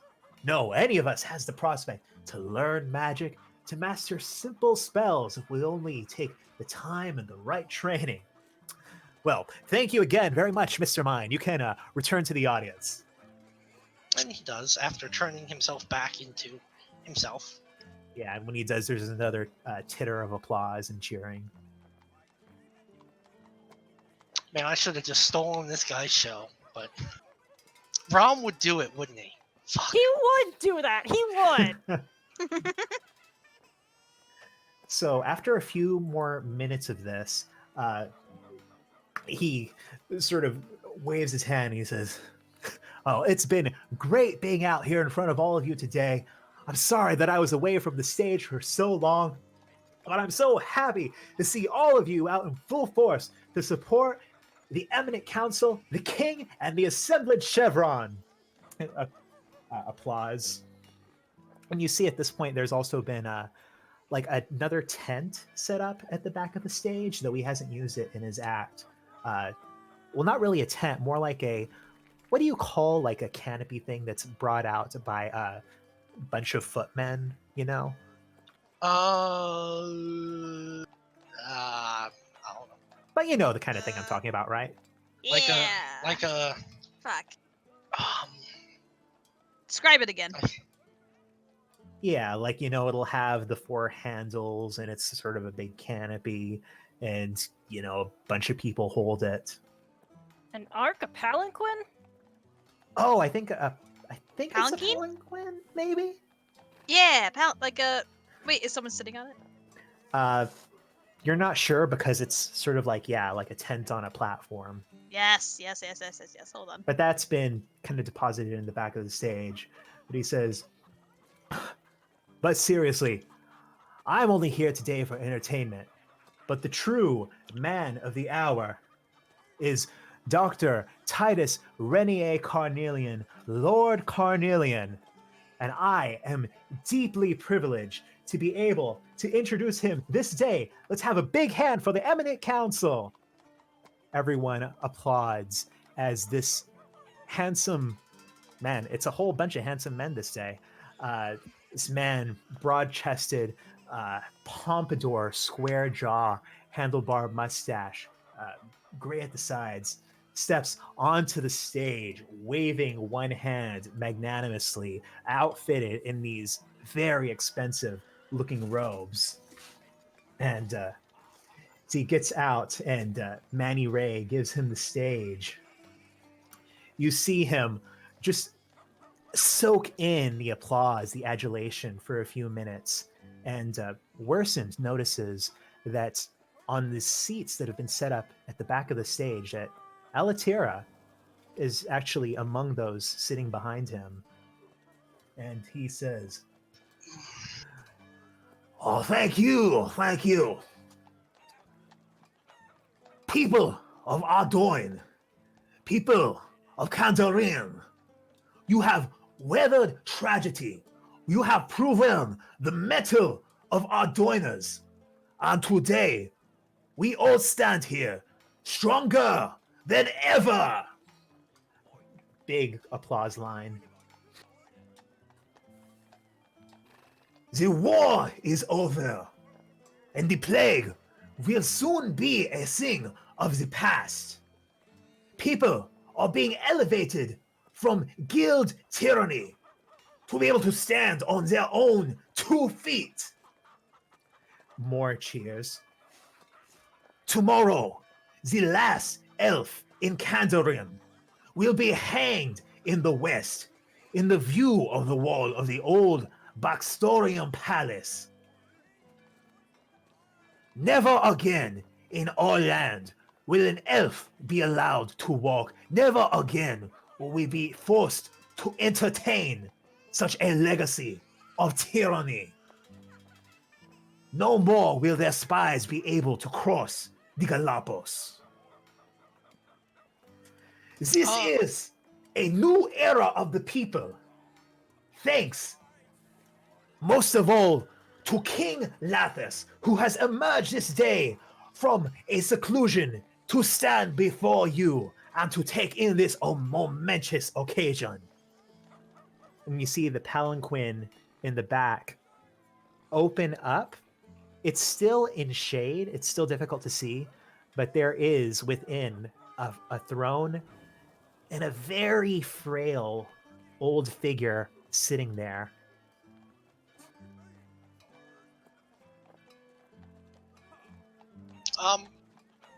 While all this is happening, just because I feel like ruining things today, apparently, Worsen casts message, points at Alitira, and says, "So this is the guy you chose over me, huh? A genocidal maniac."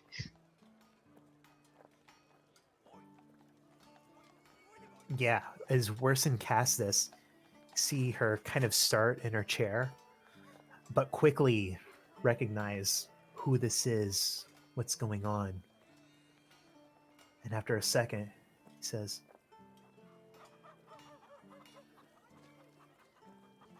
"Please, you don't need to be here for this. It's more complicated than you think." Now that part, I believe. And by that, I mean the part about me not needing to be here. And he turns and walks away. Notrix and Logi still here in the audience. You hear Renier continue. "Already, we are building our first inoculation clinic just beyond the walls of the West. Our first patients will need to stay there a week for observation, and they will be selected by lottery. However, we are confident, thanks to the efforts of my Mourners College, together with the surgeons and the Apothecaries Guild, that this will be the key to ending the plague once and for all. Now," and he holds out his hand after the cheers that erupt louder than anything before, "I must be honest with all of you. It is not all good news. It is not completely smooth sailing. There are rare cases of a dormant and untreatable strain of the plague. We call it ME2. Those who have this strain, the plague can lie dormant within them for years and yet put everyone around them at risk. For those, we would ask you to submit to this testing so we can know you can make the brave sacrifice on the behalf of the kingdom and the prosperity of the future. This plague that could have threatened to take down the entire kingdom will be over, will no longer let us live in fear. This is the culmination of my own life's work and the grand efforts of myself, of Sendira Drake, and of Gareth Ueno. The night is over. We are dawning on a new day in Kandarin. A Kandarin for the people. Everyone is erupting. Everyone loves this. They're eating it up. There were a few more confused sounds from the audience as he announced this unknown strain, ME2, that lies dormant. But everyone is just erupting in cheers. What are Notrix and Logi doing? Oh man. Being very shocked.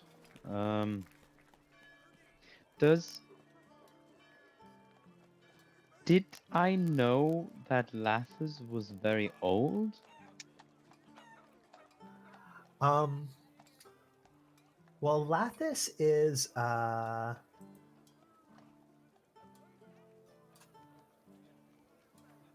let's see. I forget how old he's supposed to be, but I'd say that you probably could have heard from Alistair the age that he has, and definitely from what you can see of him now, he looks a bit older than he's supposed to be. Though Yeah. Lathis is definitely not supposed to be a young man. Yeah. Does he look... I mean, how decrepit are we talking about here? Does he look lucid?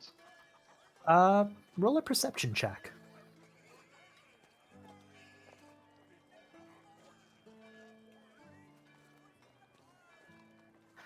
It's difficult to tell. Maybe a little bit easier for Logi because the canopy is very dim inside. But as far as you can see, hasn't moved during this whole performance. He's just been sitting there.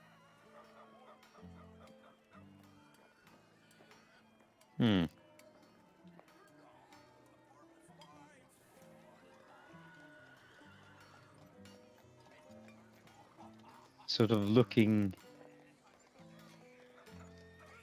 around. Are there like a lot of does it I'm not sure how to phrase this, so I'm not going to even... All right. If you're asking whether there's a lot of security, there definitely is.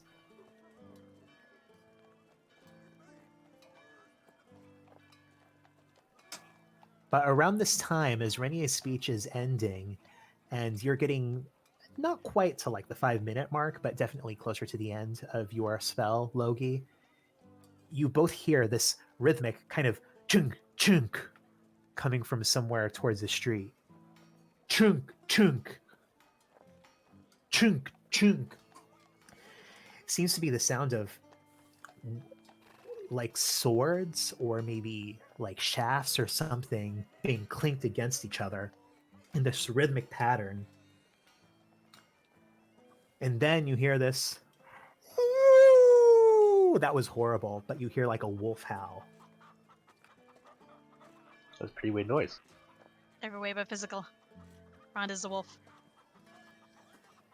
Yeah, people are starting to look back towards the street and away from the stage. Then you hear this ba-dum, ba-dum, ba-dum, ba-dum. This kind of padding, galloping before you see coming into view several warriors in this these gray and brown suits of like kind of medium armor of bands of leather and metal, all of them with these white skulls painted on their chest. And you see that the Frithgilders in protest seem to have helped to clear the way for them to pass. And now, just at the edge of Liberty Square, these riders on top of these huge wolves are making a ring.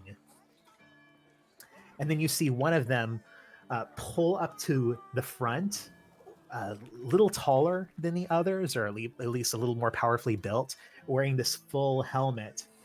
And he calls out, "This assemblage is a sham! The peerage is preying on the people for their own power, and Khazard will not tolerate it!"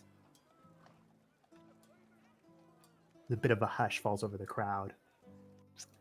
"Their religion and their propaganda claims that they're your protectors. The truth is they're afraid of the people. The true warriors will welcome challengers. They will promote strength. They will not exploit secrets." And you see at this point, some of the paladins from the front near the stage are starting to push their way through the people to get to these warriors of Khazard. And you see the main guy call out once more, "Remember this! The peerage is not to be trusted. They're exploiting you, and they will drive this kingdom to ruin." At this point, the paladins are like about 2/3 of the way through the crowd, but the lead guy gives a signal, and then the Frithgilders, the protesters in their tall, silly hats, form almost like a blockade, standing arm in arm in front of them. And you see it gives enough time for the wolves to all plod off and back out of sight down the street and away from this demonstration.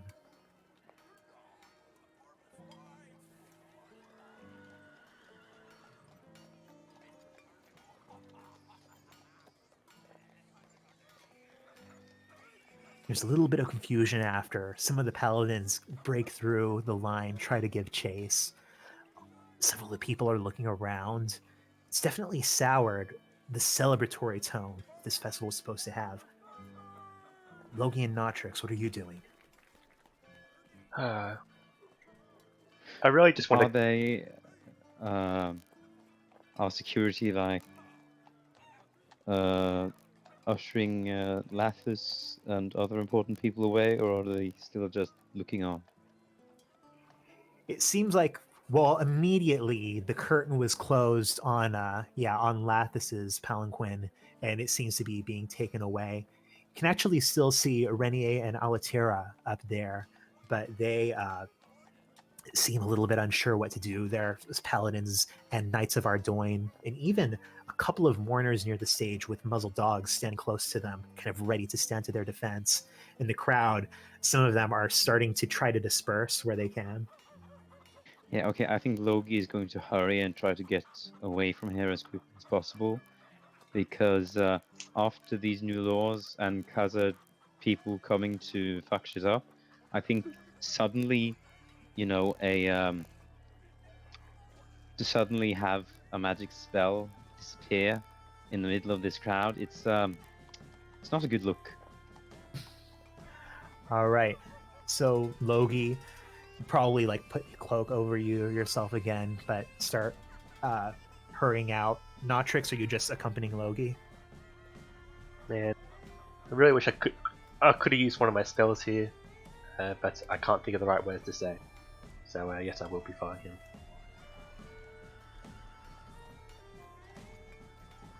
Yeah.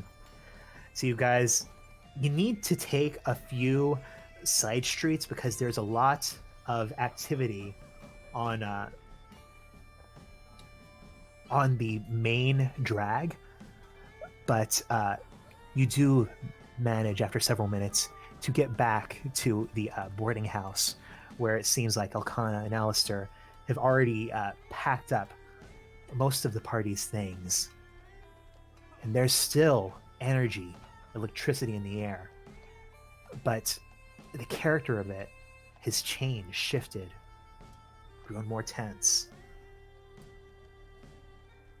And with that, I suppose we can go ahead and bring this session to a close.